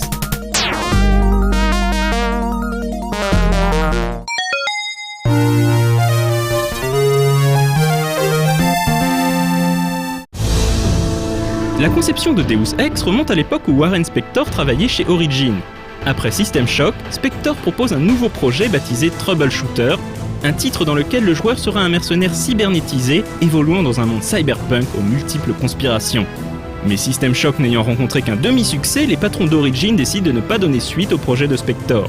C'est alors que Spector est contacté par John Romero, l'un des co-créateurs de Doom, qui vient alors de créer son studio Ion Storm à Dallas. Le développeur texan veut ouvrir un second studio à Austin, et John Romero propose à Warren Spector, dont il admire les précédents jeux, de prendre la tête de cette nouvelle équipe, lui promettant de pouvoir faire le jeu qu'il désire sans aucune limite ou ingérence. Comment refuser une telle offre ? C'est ainsi que Spector quitte Origin pour Ion Storm Austin, et que le projet Troubleshooter est mis en route, bientôt rebaptisé Deus Ex. Deus Ex se déroule aux alentours de l'année 2050. Le monde se remet péniblement d'une nouvelle crise économique majeure et la population est décimée par la peste grise. Le joueur incarne JC Denton, un agent de l'UNATCO, la coalition antiterroriste des Nations Unies. Ses capacités augmentées par la nanotechnologie, JC va bientôt découvrir que de sinistres organisations manipulent le destin du monde en coulisses et que ses propres patrons ne sont peut-être que des pions dans cette conspiration mondiale. JC prend donc le maquis pour tirer cette affaire au clair, une quête qui le mènera de New York à Paris en passant par Hong Kong.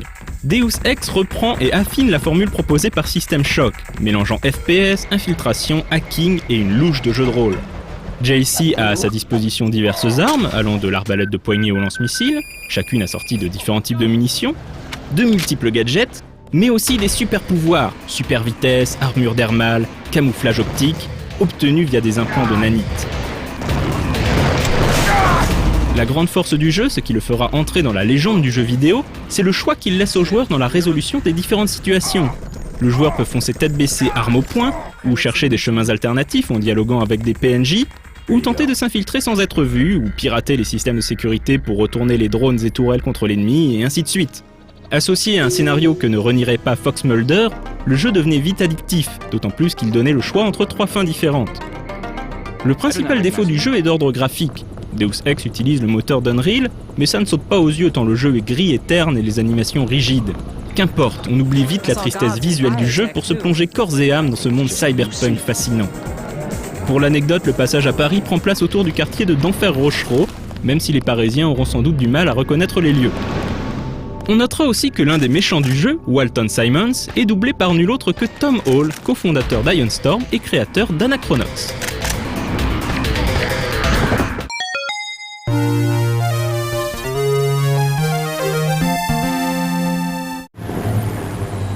20 ans après les événements de Deus Ex, une nouvelle conspiration cherche à bouleverser l'ordre fragile du monde.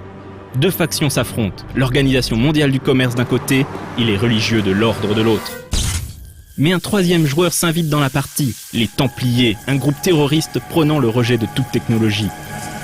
Le jeu commence par un spectaculaire attentat à la nanobombe qui engloutit Chicago dans la gelée grise.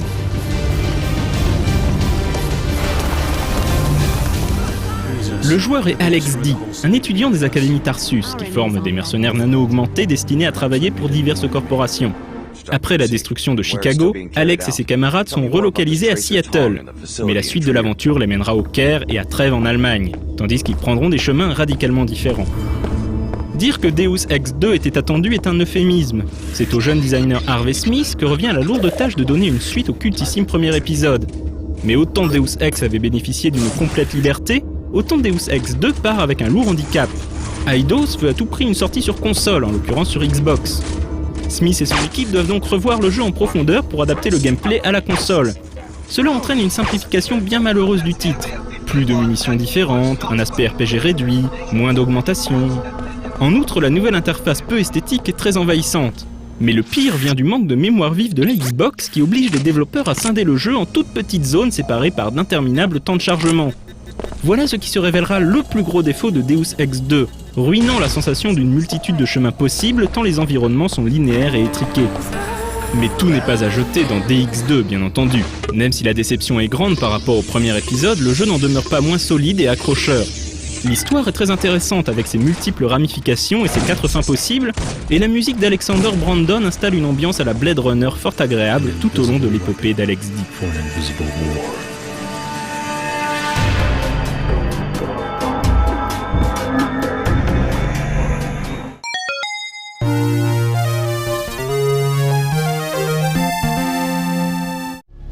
Pour finir, nous sortons du cadre strict du rétro gaming, mais c'est dans un souci d'exhaustivité. Ion Storm ayant fermé ses portes peu après la sortie de DX2, le studio britannique Crystal Dynamics hérite du projet de réaliser un 3e épisode de Deus Ex qui sera cette fois-ci centré sur l'aspect multijoueur. Ce titre aurait dû s'appeler Deus Ex Clan Wars. C'est suite au maigre succès de Deus Ex 2 qu'Eidos décidera de supprimer toute mention de Deus Ex du titre du jeu, qui sera donc rebaptisé Project Snowblind. Le nom a changé, mais le gameplay et l'univers portent clairement l'ADN de Deus Ex. C'est un peu l'épisode perdu de la série à redécouvrir d'urgence. Dans la campagne solo, sorte de Call of Duty Cyberpunk, on incarne le lieutenant Nathan Frost, un militaire envoyé à Hong Kong en 2065 pour combattre le coup d'état du général Yan Lo. Pas de chance, une rencontre malheureuse avec une bombe manque de causer la mort de notre héros dès le début du jeu. Salement amoché, il devient malgré lui le cobaye d'une expérience visant à améliorer ses capacités par la nanotechnologie. Si la partie infiltration est passée à la trappe, les augmentations sont bien présentes, de même que le hacking permettant de contrôler tourelles et robots afin de multiplier les options tactiques. Bien que linéaires, les niveaux offrent quelques chemins alternatifs. La qualité des environnements et des ambiances est cette fois-ci une des grandes forces du jeu. La beauté graphique du jeu, et ce malgré son univers désenchanté, encourage à poursuivre l'aventure qui se termine hélas un peu vite. Reste le mode multijoueur efficace sans être particulièrement original. Une fois n'est pas coutume, le jeu est plus convaincant sur console que sur PC, cette version souffrant de multiples bugs et d'un manque flagrant d'optimisation.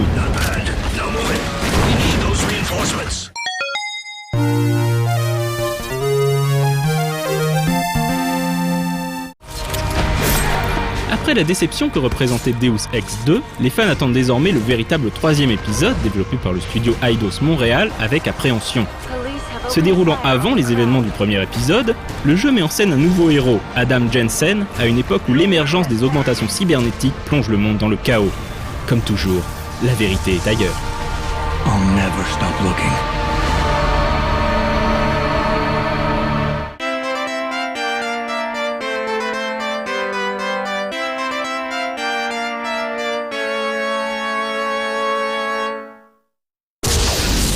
Bon, si tout se passe bien, maintenant on va enfin voir la critique de Deus Ex Human Revolution. Si personne vient nous pourrir les plateaux comme... Ah, en fait, j'ai quelque chose à rajouter par rapport à la critique. Bien joué, Médoc, bien joué, quoi. Ça, j'espère que ce bâtard, on s'en est débarrassé une fois pour toutes. Si on s'en est pas débarrassé, moi... Et au fait... Voilà. Une demi-heure, ça critique. Une demi-heure, ensuite il se repointe en plateau en essayant d'en rajouter, quoi. T'hallucines. On va voir la critique maintenant tout de suite. On se débarrasse du corps en attendant.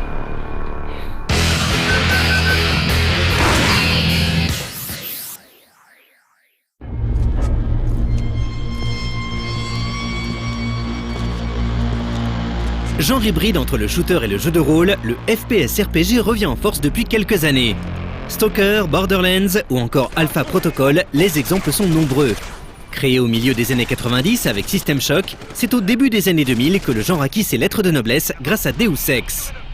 Ses défauts, comme son aspect graphique vieillot et son intelligence artificielle très limitée lors des phases d'action, n'empêchèrent pas le titre d'Iron Storm de se hisser parmi les meilleurs jeux jamais créés.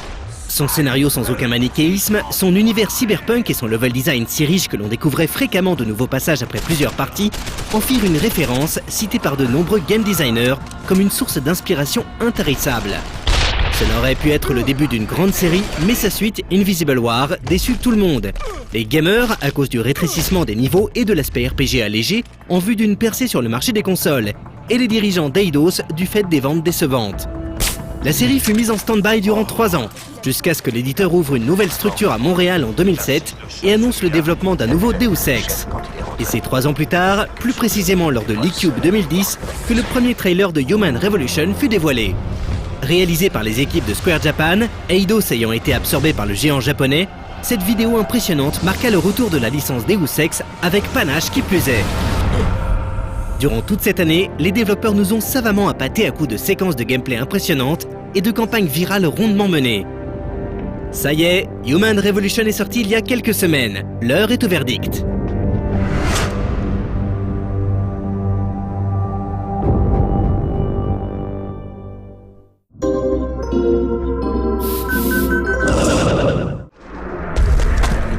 Human Revolution est à la fois une préquelle et un reboot, une remise à zéro de la série. Même s'il se déroule 25 ans avant l'ouverture de J.C. Denton, en 2027 plus exactement, son univers est plus avancé technologiquement que Deus Ex. Par exemple, les classiques écrans d'ordinateur visibles dans le premier épisode sont désormais à affichage holographique. Malgré tout, les événements comptés dans ce nouvel épisode s'intègrent parfaitement à la chronologie de la saga.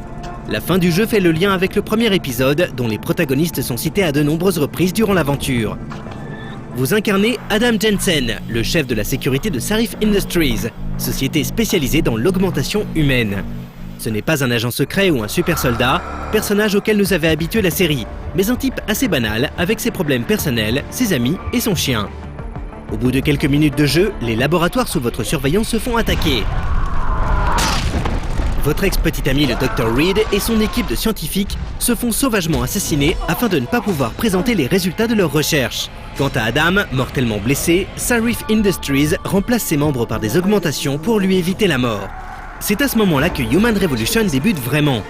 Vos objectifs au début du jeu sont simples, retrouver les salopards qui ont bousillé votre corps et accessoirement votre entreprise pour vous venger. Deus Ex oblige, cette situation évolue au bout de quelques heures, pour vous entraîner dans une sombre histoire de complot à échelle mondiale, la marque de fabrique de la série. Les premières informations nous laissaient présager d'une histoire passionnante, et nous ne sommes pas déçus. Le scénario de Human Revolution est une pure merveille. Les personnages sont excellents. Certes, on n'échappe pas aux PNJ génériques peuplant les villes, mais la majorité du temps, on tombe sur des protagonistes au background extrêmement fouillés, comme Pritchard, le responsable informatique de Sarif, cachant sous son apparence de gros frustré un de vos seuls alliés fidèles. On ne répare pas un pare-feu. On trouve la faille et on la colmate. Mais parlons plutôt d'Adam, notre protagoniste principal. Il s'agit tout simplement d'un des meilleurs héros vus dans un jeu vidéo ces dernières années.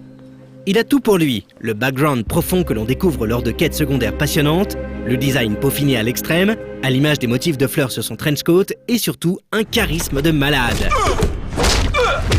Que ce soit lors d'une conférence de presse où il s'invite pour soutirer des informations à un politicien, ou quand il défonce un mur avec ses poings, Adam déborde constamment de classe et incarner un tel personnage est un bonheur de tous les instants. La mise en scène tranche avec les productions actuelles par sa sobriété. Pas de cinématique de 20 minutes, pas de sprint dans un tunnel en train de s'écrouler, pas de script tous les mètres. L'accent est mis sur l'immersion du joueur dans l'univers, via des dialogues fréquents mais toujours interactifs et la liberté laissée dans les niveaux. Ce parti pris déroutera peut-être les gamers actuels, habitués à ce qu'on leur mâche entièrement l'histoire, mais découvrir soi-même les diverses ramifications du scénario via des emails, des journaux, des émissions de télé ou des discussions entre PNJ donne réellement l'impression d'être une partie intégrante du monde dans lequel on évolue. Enfin, comme celui du tout premier Deus Ex, le scénario de Human Revolution nous propose de réfléchir sur notre avenir. Sans tomber dans un cours magistral de philosophie, cet aspect ne prenant jamais le pas sur l'action, nous sommes poussés à nous interroger sur divers sujets, tels que l'omniprésence de la télévision dans notre vie, ou bien ce qui fait de nous des êtres humains. Cet épisode se déroulant en 2027, soit dans à peine 16 ans, nous sommes désormais dans le domaine de l'anticipation, et plus exclusivement dans le cyberpunk. Certaines augmentations existent réellement, comme les yeux et les bras bioniques. Certes, elles sont bien moins évoluées que dans le jeu, mais la recherche dans ce domaine avance très vite et il est possible que le monde de Human Revolution soit notre futur. Malgré tous ces points positifs, le scénario du nouveau Deus Ex ne parvient pas à surpasser son illustre aîné, même si les quêtes annexes sont bien mieux écrites qu'auparavant. Le gros problème réside dans la quête principale. Tout d'abord, le retournement de situation intervenant en milieu de partie est tellement évident qu'on passe les 10 premières heures à se dire que les développeurs n'ont pas pu faire ça. Eh ben si, ils l'ont fait. Est-ce un problème ? Dans l'absolu, non, car ils rebondissent sur cet événement pour continuer à nous faire vivre l'aventure d'Adam. Le problème, c'est que la quête principale est beaucoup trop riche pour tenir sur les actuelles 15 heures. Beaucoup d'éléments pourtant vitaux si l'on veut comprendre les réactions des divers protagonistes sont à peine mentionnés ou tout simplement passés sous silence. Par exemple, il faut lire les interviews des développeurs pour apprendre qu'une clause dans le contrat de travail d'Adam stipulait qu'il pouvait se faire augmenter à tout moment. Il savait pertinemment ce qui pouvait lui arriver, et cette information absente du jeu final peut pourtant changer notre vision des personnages. Avec quelques heures de jeu supplémentaires, ces sujets auraient pu être abordés avec toute l'attention qu'ils méritent. Malgré ses défauts, Human Revolution reste tout de même passionnant, sans atteindre le niveau de son prédécesseur. Dommage, d'autant plus que le postulat de base était très intéressant, nous proposer une expérience proche du premier Deus Ex avec un héros complètement différent. J.C. Denton, personnage principal de l'épisode fondateur, était un être extraordinaire dans un corps humain. Agent spécial et sauveur du monde durant la pause café, il résistait très peu aux balles et les augmentations mises à sa disposition ne le transformaient pas en machine à tuer, même si elles facilitaient grandement son aventure. Adam en est l'opposé. Il a le corps d'un demi-dieu, les capacités mises à sa disposition le rendant exceptionnel. Mais au fond, il ne reste qu'un humain avec des préoccupations d'humain. Vous aiderez vos amis et votre famille, pas les membres d'une organisation militaire. Ce changement assez radical permet à Human Revolution d'acquérir une identité propre. Nous sommes face à un jeu unique qui reste captivant malgré ses défauts.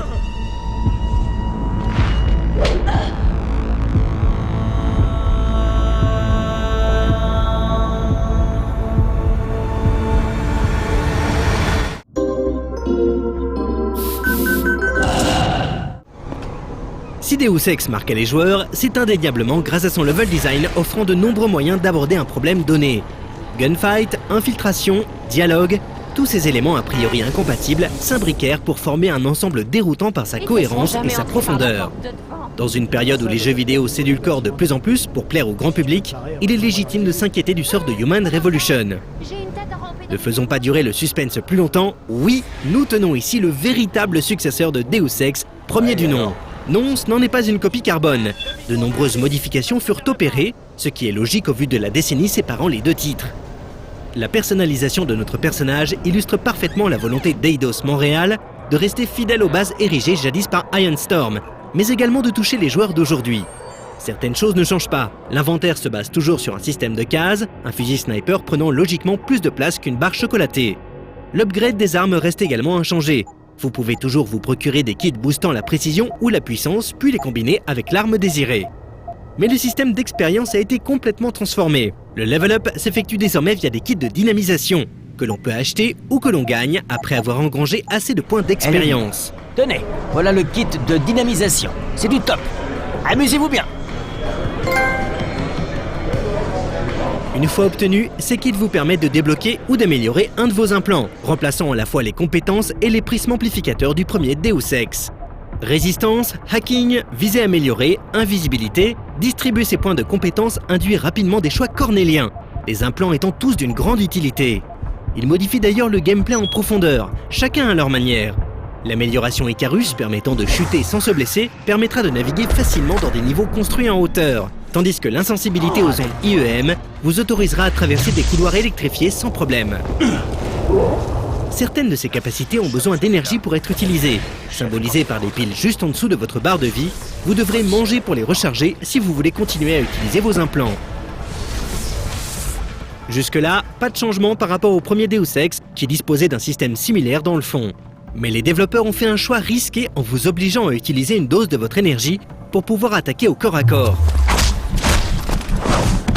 Les attaques dans le dos avec une bonne vieille matraque se voient ici remplacées par des cutscenes très stylées lorsqu'on appuie sur le bouton adéquat.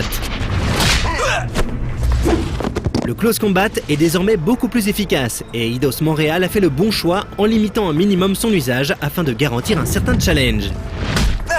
Et ce challenge est de taille. Sans atteindre le degré d'exigence d'un stalker, la difficulté est au rendez-vous. En mode normal, une simple rafale de mitraillette signifie le game over, et vos opposants sont d'une précision diabolique dès qu'ils vous ont vu. Faites-lui mal. Mais tant que vous êtes caché, il n'y a pas de problème, les gardes vous repérant seulement si vous êtes en phase 2. L'intelligence artificielle de vos adversaires est un des gros points noirs du titre. Les patrouilles ennemies passant souvent juste à côté de vous sans rien voir, mais leur nombre compense leur faible intellect, et la difficulté sera tout de même au rendez-vous si vous voulez tenter de vous infiltrer. L'ensemble du game system, que ce soit les implants ou le level design, tourne autour de 4 piliers, constituant autant d'approches différentes. Le combat, la furtivité, le hacking, accès autorisé, et les interactions sociales. Écoutez, je sais que c'est pas facile pour vous. Les combats de Human Revolution sont une excellente surprise, bien meilleurs que les gunfights relativement moyens de son aîné. L'arsenal mis à la disposition d'Adam est conséquent, allant des classiques pistolets à des pétoirs plus exotiques, comme par exemple un fusil laser. Variées, ces armes sont également un bonheur à utiliser, grâce à une maniabilité proche de la perfection et des bruitages excellents. Mention spéciale au shotgun, gratifiant le joueur d'un énorme grondement lors de son utilisation. Sale petit enfoiré! Un cover system, similaire à ce qu'on a pu voir dans un Gears of War ou un Mass Effect, fait également son apparition. En maintenant une touche enfoncée, on se met derrière un abri pour pouvoir observer l'environnement et viser plus tranquillement. L'idée de se planquer derrière une caisse comme un lâche vous insupporte? Pas de souci, le corps à corps est également possible. En vous approchant d'un ennemi et d'une simple pression sur une touche, vous le mettrez KO ou le tuerez selon votre humeur du moment.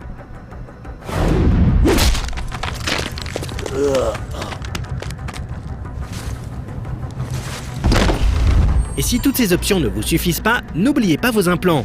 Par exemple, le Typhoon est une amélioration vous permettant de balancer de petits explosifs sur vos ennemis lorsque vous l'activez. Si vous l'améliorez jusqu'à son niveau maximal, même les énormes robots seront détruits.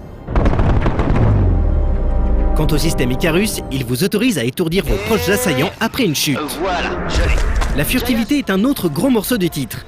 Rien d'étonnant quand on regarde de plus près les influences d'Eidos Montréal. Le design des gardes, l'implant montrant leur champ de vision et les nombreuses caméras rappellent invariablement Metal Gear Solid, la référence du jeu d'infiltration. Et certaines augmentations nous ramènent irrémédiablement à Splinter Cell Conviction. Marquer des ennemis, afficher sa dernière position connue, il y a pire comme source d'inspiration. Mais la grande force de ce nouveau Deus Ex réside dans son émancipation des références citées précédemment, pour au final procurer une expérience de jeu rare. Les émotions ressenties lors des séquences d'infiltration sont assez uniques. On éprouve constamment un mélange entre une sensation de puissance due aux implants et capacité d'Adam, ainsi qu'un sentiment de faiblesse, la mort n'étant causée que par quelques balles. Et comme avec le corps à corps, Eidos Montréal a fait attention à bien équilibrer son jeu. Le camouflage optique est ainsi très efficace, mais ne dure que peu de temps, évitant ainsi de subir le syndrome Crysis 2, où l'on pouvait traverser des niveaux entiers très rapidement en étant invisible. Le hacking prend la forme d'un puzzle game où vous devez capturer les points adjacents à ceux que vous contrôlez déjà pour finalement attaquer le registre du réseau et réussir votre piratage. Quelques subtilités viennent compléter cette recette. Plus votre piratage comprend d'étapes, plus vous avez de chances de vous faire repérer par la machine. Une fois repéré, vous devez terminer votre affaire rapidement, car si le compte à rebours prend fin, vous déclencherez une alarme. Accès autorisé. Suivant vos compétences en hacking, comprenez par là le nombre de kits de dynamisation alloués aux implants concernés, l'entreprise sera plus ou moins difficile, voire impossible, certaines machines nécessitant un niveau minimal en piratage. Des virus informatiques, 2 pour être plus précis, peuvent être acquis si vous piratez certains registres pour ensuite être utilisés lors de vos prochains piratages. Un des virus atomisera un dossier, rendant impossible votre détection par le système, tandis que l'autre stoppera temporairement ce dernier s'il vous a repéré. Enfin, durant tout ce temps, l'action ne s'arrêtera pas. Si un ennemi vous aperçoit en train de pirater un dispositif, c'est la mort assurée. Stop. Le monde de Deus Ex se voyant régi par l'informatique, le hacking représente la solution la plus simple pour résoudre la majorité des problèmes rencontrés si on a les compétences nécessaires. Plus la peine de se traballer dans les niveaux à la recherche de carnets électroniques contenant les logs des portes. Un simple piratage et le problème est résolu. Accès autorisé. Enfin, les interactions sociales représentent le dernier pilier de Deus Ex Human Revolution. Certaines situations peuvent être résolues sans aucune violence si vous vous montrez suffisamment convaincant, notamment soudoyant un garde avec quelques crédits ou en le menaçant. L'implant d'amplificateur social vous sera à ce titre très utile. Comme son nom l'indique, il décuplera votre charisme, et vous aurez accès à de nouvelles réponses, comme demander gentiment à un mercenaire où est retenue votre cible, tout simplement. Mais les passages les plus marquants sont indéniablement les phases de persuasion intervenant lors de moments clés, à la fin d'une prise d'otage par exemple. Écoutez-moi, le pirate voulait que vous soyez tué. Il savait que des employés seraient là, il avait tout prévu. Il s'est servi de votre frère pour gagner votre confiance. Il vous connaît parfaitement. Il savait que vous prendriez un otage et que les flics seraient forcés de vous tuer. T'as raison. Merde. Tu sais qu'il m'a même posé la question des otages. Lors de ces scènes, vous devrez tout naturellement convaincre votre interlocuteur d'accéder à votre requête. Le système de dialogue se rapproche d'Alpha Protocol, un autre RPG américain basé sur la liberté d'action. 3 attitudes à adopter sont proposées, à vous de choisir la plus adaptée à un moment précis. Par exemple, afin de résoudre cette prise d'otage, mieux vaut d'abord se montrer compréhensif, pour finir par insinuer que votre interlocuteur est un imbécile. Ces passages ne sont pas obligatoires, nous sommes dans Deus Ex, il y a toujours une autre solution à vos problèmes. Vous pouvez choisir de tuer Zeke, le preneur d'otages, ou le laisser partir avec sa victime. Mais chaque choix a ses conséquences et vous vous rendrez rapidement compte que la négociation vous octroiera systématiquement des avantages considérables, comme des informations ou des réductions chez le marchand du coin. Je peux te faire un bon prix, hein. Pour ne pas vous retrouver haï de tous les PNJ, l'implant d'amplification sociale sera à nouveau très utile. Une fois en votre possession, une interface apparaîtra lors des interrogatoires, avec l'état d'esprit de votre interlocuteur, mais aussi son profil psychologique et sa place dans la hiérarchie sociale. Cet implant vous permet d'avoir une seconde chance de réussir votre tirade si le dialogue se brise. Il vous faudra d'abord déduire si vous êtes face à un leader ou non, puis émettre les phéromones adaptés. Jouer un médium cybernétique offre un sentiment de puissance jouissif, nous faisant sentir comme un Ken qui sait que son ennemi est déjà mort avant même que le combat ne débute. Sans amplificateur social, on perd cette impression de lire dans les pensées et on s'amuse un peu moins, même si les dialogues restent captivants grâce à leur qualité d'écriture. Ces 4 piliers s'assemblent parfaitement pour créer l'expérience Deus Ex, un jeu qui s'adapte à notre façon de jouer et non l'inverse. Il est très rarement nécessaire de réfléchir à la façon d'avancer car la solution paraît toujours évidente. Le furtif empruntera les conduits d'aération, la brute défoncera tout ce qui respire et le beau parleur passera par la porte d'entrée avec un grand sourire. Les plus aventureux pourront même tenter de céder des caisses pour traverser un couloir électrifié ou pour accéder à une échelle en hauteur. La dernière grosse feature de Human Revolution concerne vos choix et leurs conséquences sur le reste de l'aventure. Et contrairement à beaucoup d'autres jeux dans la même veine, votre manière de jouer est analysée en plus des réponses données lors des dialogues. Par exemple, aller dans les toilettes pour femmes vous vaudra une remarque désobligeante de Pritchard. Dans un registre plus important, effectuer ou non un objectif secondaire rendra plus difficile un combat contre un boss, et laisser mourir certains personnages vous privera d'informations très utiles. Ces choix n'influencent pas les fins du jeu. Au nombre de 4, elles sont déterminées par les 10 dernières minutes de l'aventure. L'utilité de cette liberté est tout autre. Immerger le joueur dans un univers cohérent où chaque action entraîne une réaction modifiant le déroulement d'un niveau. La rejouabilité du titre s'en trouve considérablement augmentée. Si on combine un level design gigantesque et des choix le modifiant, on obtient un jeu se renouvelant à chaque nouvelle partie. Un énorme défaut vient malheureusement ternir ce quasi sans faute, la nullité des boss fights. Peu importe l'approche adoptée durant tout le reste de l'aventure, vous devrez y aller de façon brutale, un point c'est tout. Les développeurs auraient pu nous donner les moyens d'éviter ces combats ou de les résoudre autrement qu'avec la force brute, comme dans le premier épisode. Mais ils ont fait le choix de rendre le bourrinisme obligatoire. S'ils avaient été bons, ça aurait été. Ce n'est malheureusement pas le cas. Ennuyeux et beaucoup trop durs, ces passages vous donneront envie de balancer le disque du jeu tel un frisbee pour retourner jouer à Duke Nukem Forever. Mais il serait dommage de se focaliser sur ces boss fights. Ces 3/4 d'heure exécrables valent le coup d'être endurés pour profiter pendant 20 heures d'un level design d'une richesse rare offrant une grande liberté aux joueurs, tout en restant linéaire afin de maintenir un rythme soutenu durant toute l'aventure. Pour conclure cette partie consacrée au gameplay du jeu, nous allons nous intéresser à la version PC testée par Sébastien. Les joueurs PC avaient tremblé en apprenant que la version PC du titre était confiée à un studio extérieur, Nixxes, aux Pays-Bas. Mais force est de reconnaître que Nixxes a fait du très bon travail. Forcément, avec une base de développement console, le jeu tourne très bien sur les PC d'aujourd'hui. Mais Nixxes a développé une interface utilisateur propre au PC, ce qui est d'ordinaire le point qui fâche avec les jeux multiplateformes. De plus, la version PC de Deus Ex Human Revolution n'est pas un bête portage et peut utiliser DirectX 11. On sait qu'on a d'habitude sur PC une plus haute résolution, la possibilité d'activer de l'anti-aliasing, des textures de meilleure qualité et une meilleure fluidité.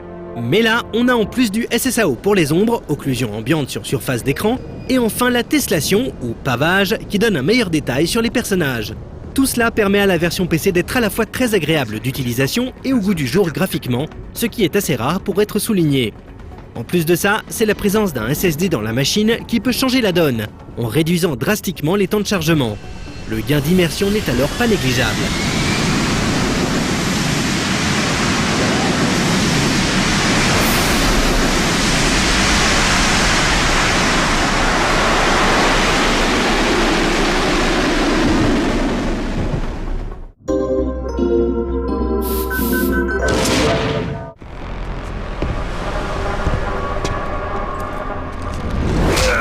Human Revolution a conservé beaucoup de choses de son prédécesseur, notamment les soucis techniques. Les cinématiques réussissent l'exploit d'être moins belles que le jeu lui-même, certainement la faute à une mauvaise compression ou à une réalisation au début du processus créatif. On est bien loin du magnifique trailer de l'eCube 2010 réalisé par Square Japan.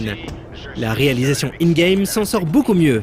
Nous ne sommes ni devant une bombe technique, ni devant une mocheté, mais face à un titre dans la moyenne basse de ce qui se fait actuellement. Mis à part la synchronisation labiale complètement à la ramasse, aucun élément ne vient perturber le plaisir de jeu. Mais le monde de Deus Ex se laisse observer avec grand plaisir grâce à une direction artistique compensant sans problème la technique vieillissante. Le choix d'utiliser une palette réduite de couleurs chaudes, du noir, du jaune et de l'orange, est audacieux et efficace. Tout en assumant sa filiation à Blade Runner et au courant cyberpunk, il se détache de la froideur générale des univers SF. Le look des personnages rencontrés a bénéficié du même soin. Leurs tenues sont magnifiques et élégantes, avec une petite dose de folie sans jamais tomber dans le grand n'importe quoi. Sur ce terrain, Human Revolution atomise sans difficulté son prédécesseur qui, avouons-le, se déroulait dans un univers graphique très générique. Du grand art, tout simplement. Nous n'en dirons pas autant du doublage français, tout juste correct, et à 1000 lieues de ce que propose un Mass Effect. Adam perd son intonation rauque ultra virile entendue dans les divers trailers pour une voix plus commune. Si vous en avez la possibilité, jouez en version anglaise.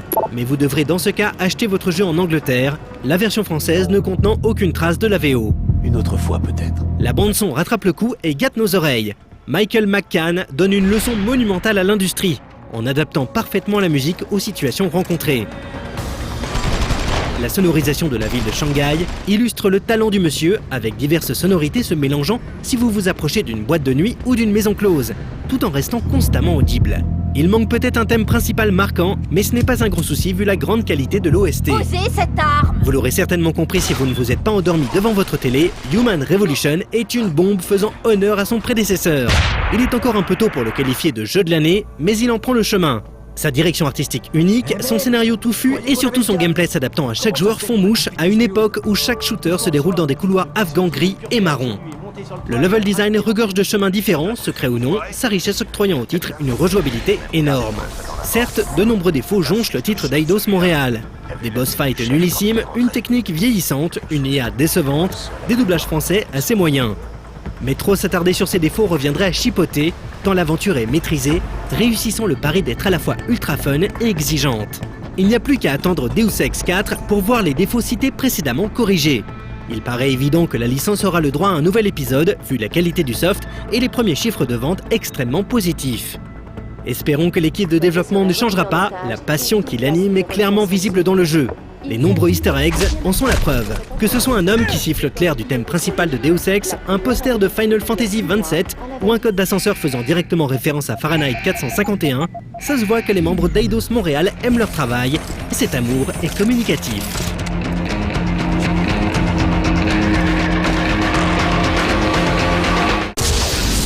Bon bah voilà, c'est pas une petite critique. Bon, on espère que vous l'avez appréciée, c'est vrai qu'elle est bien complète, elle fait pas mal de parallèles avec la série originale, donc c'est vraiment bien. Donc pour le coup, on a perdu un bon pigiste, donc ça c'est un peu dommage, mais bon, c'est pas grave. A priori, les gens ont tendance à mourir, à revenir, donc là c'est 18+, donc va savoir. En tout cas, on annonce une prochaine 18+, plus calme, normalement, pas de pourrissage de plateau. On aura un gros morceau avec la critique de Gears of War 3, et puis également plein d'autres critiques, plein de news, etc. Et puis je crois que des petites rubriques sympathiques attendues. Ouais, Showtime. Showtime par exemple. Bah voilà. On se donne rendez-vous dans 15 jours. Allez, ciao.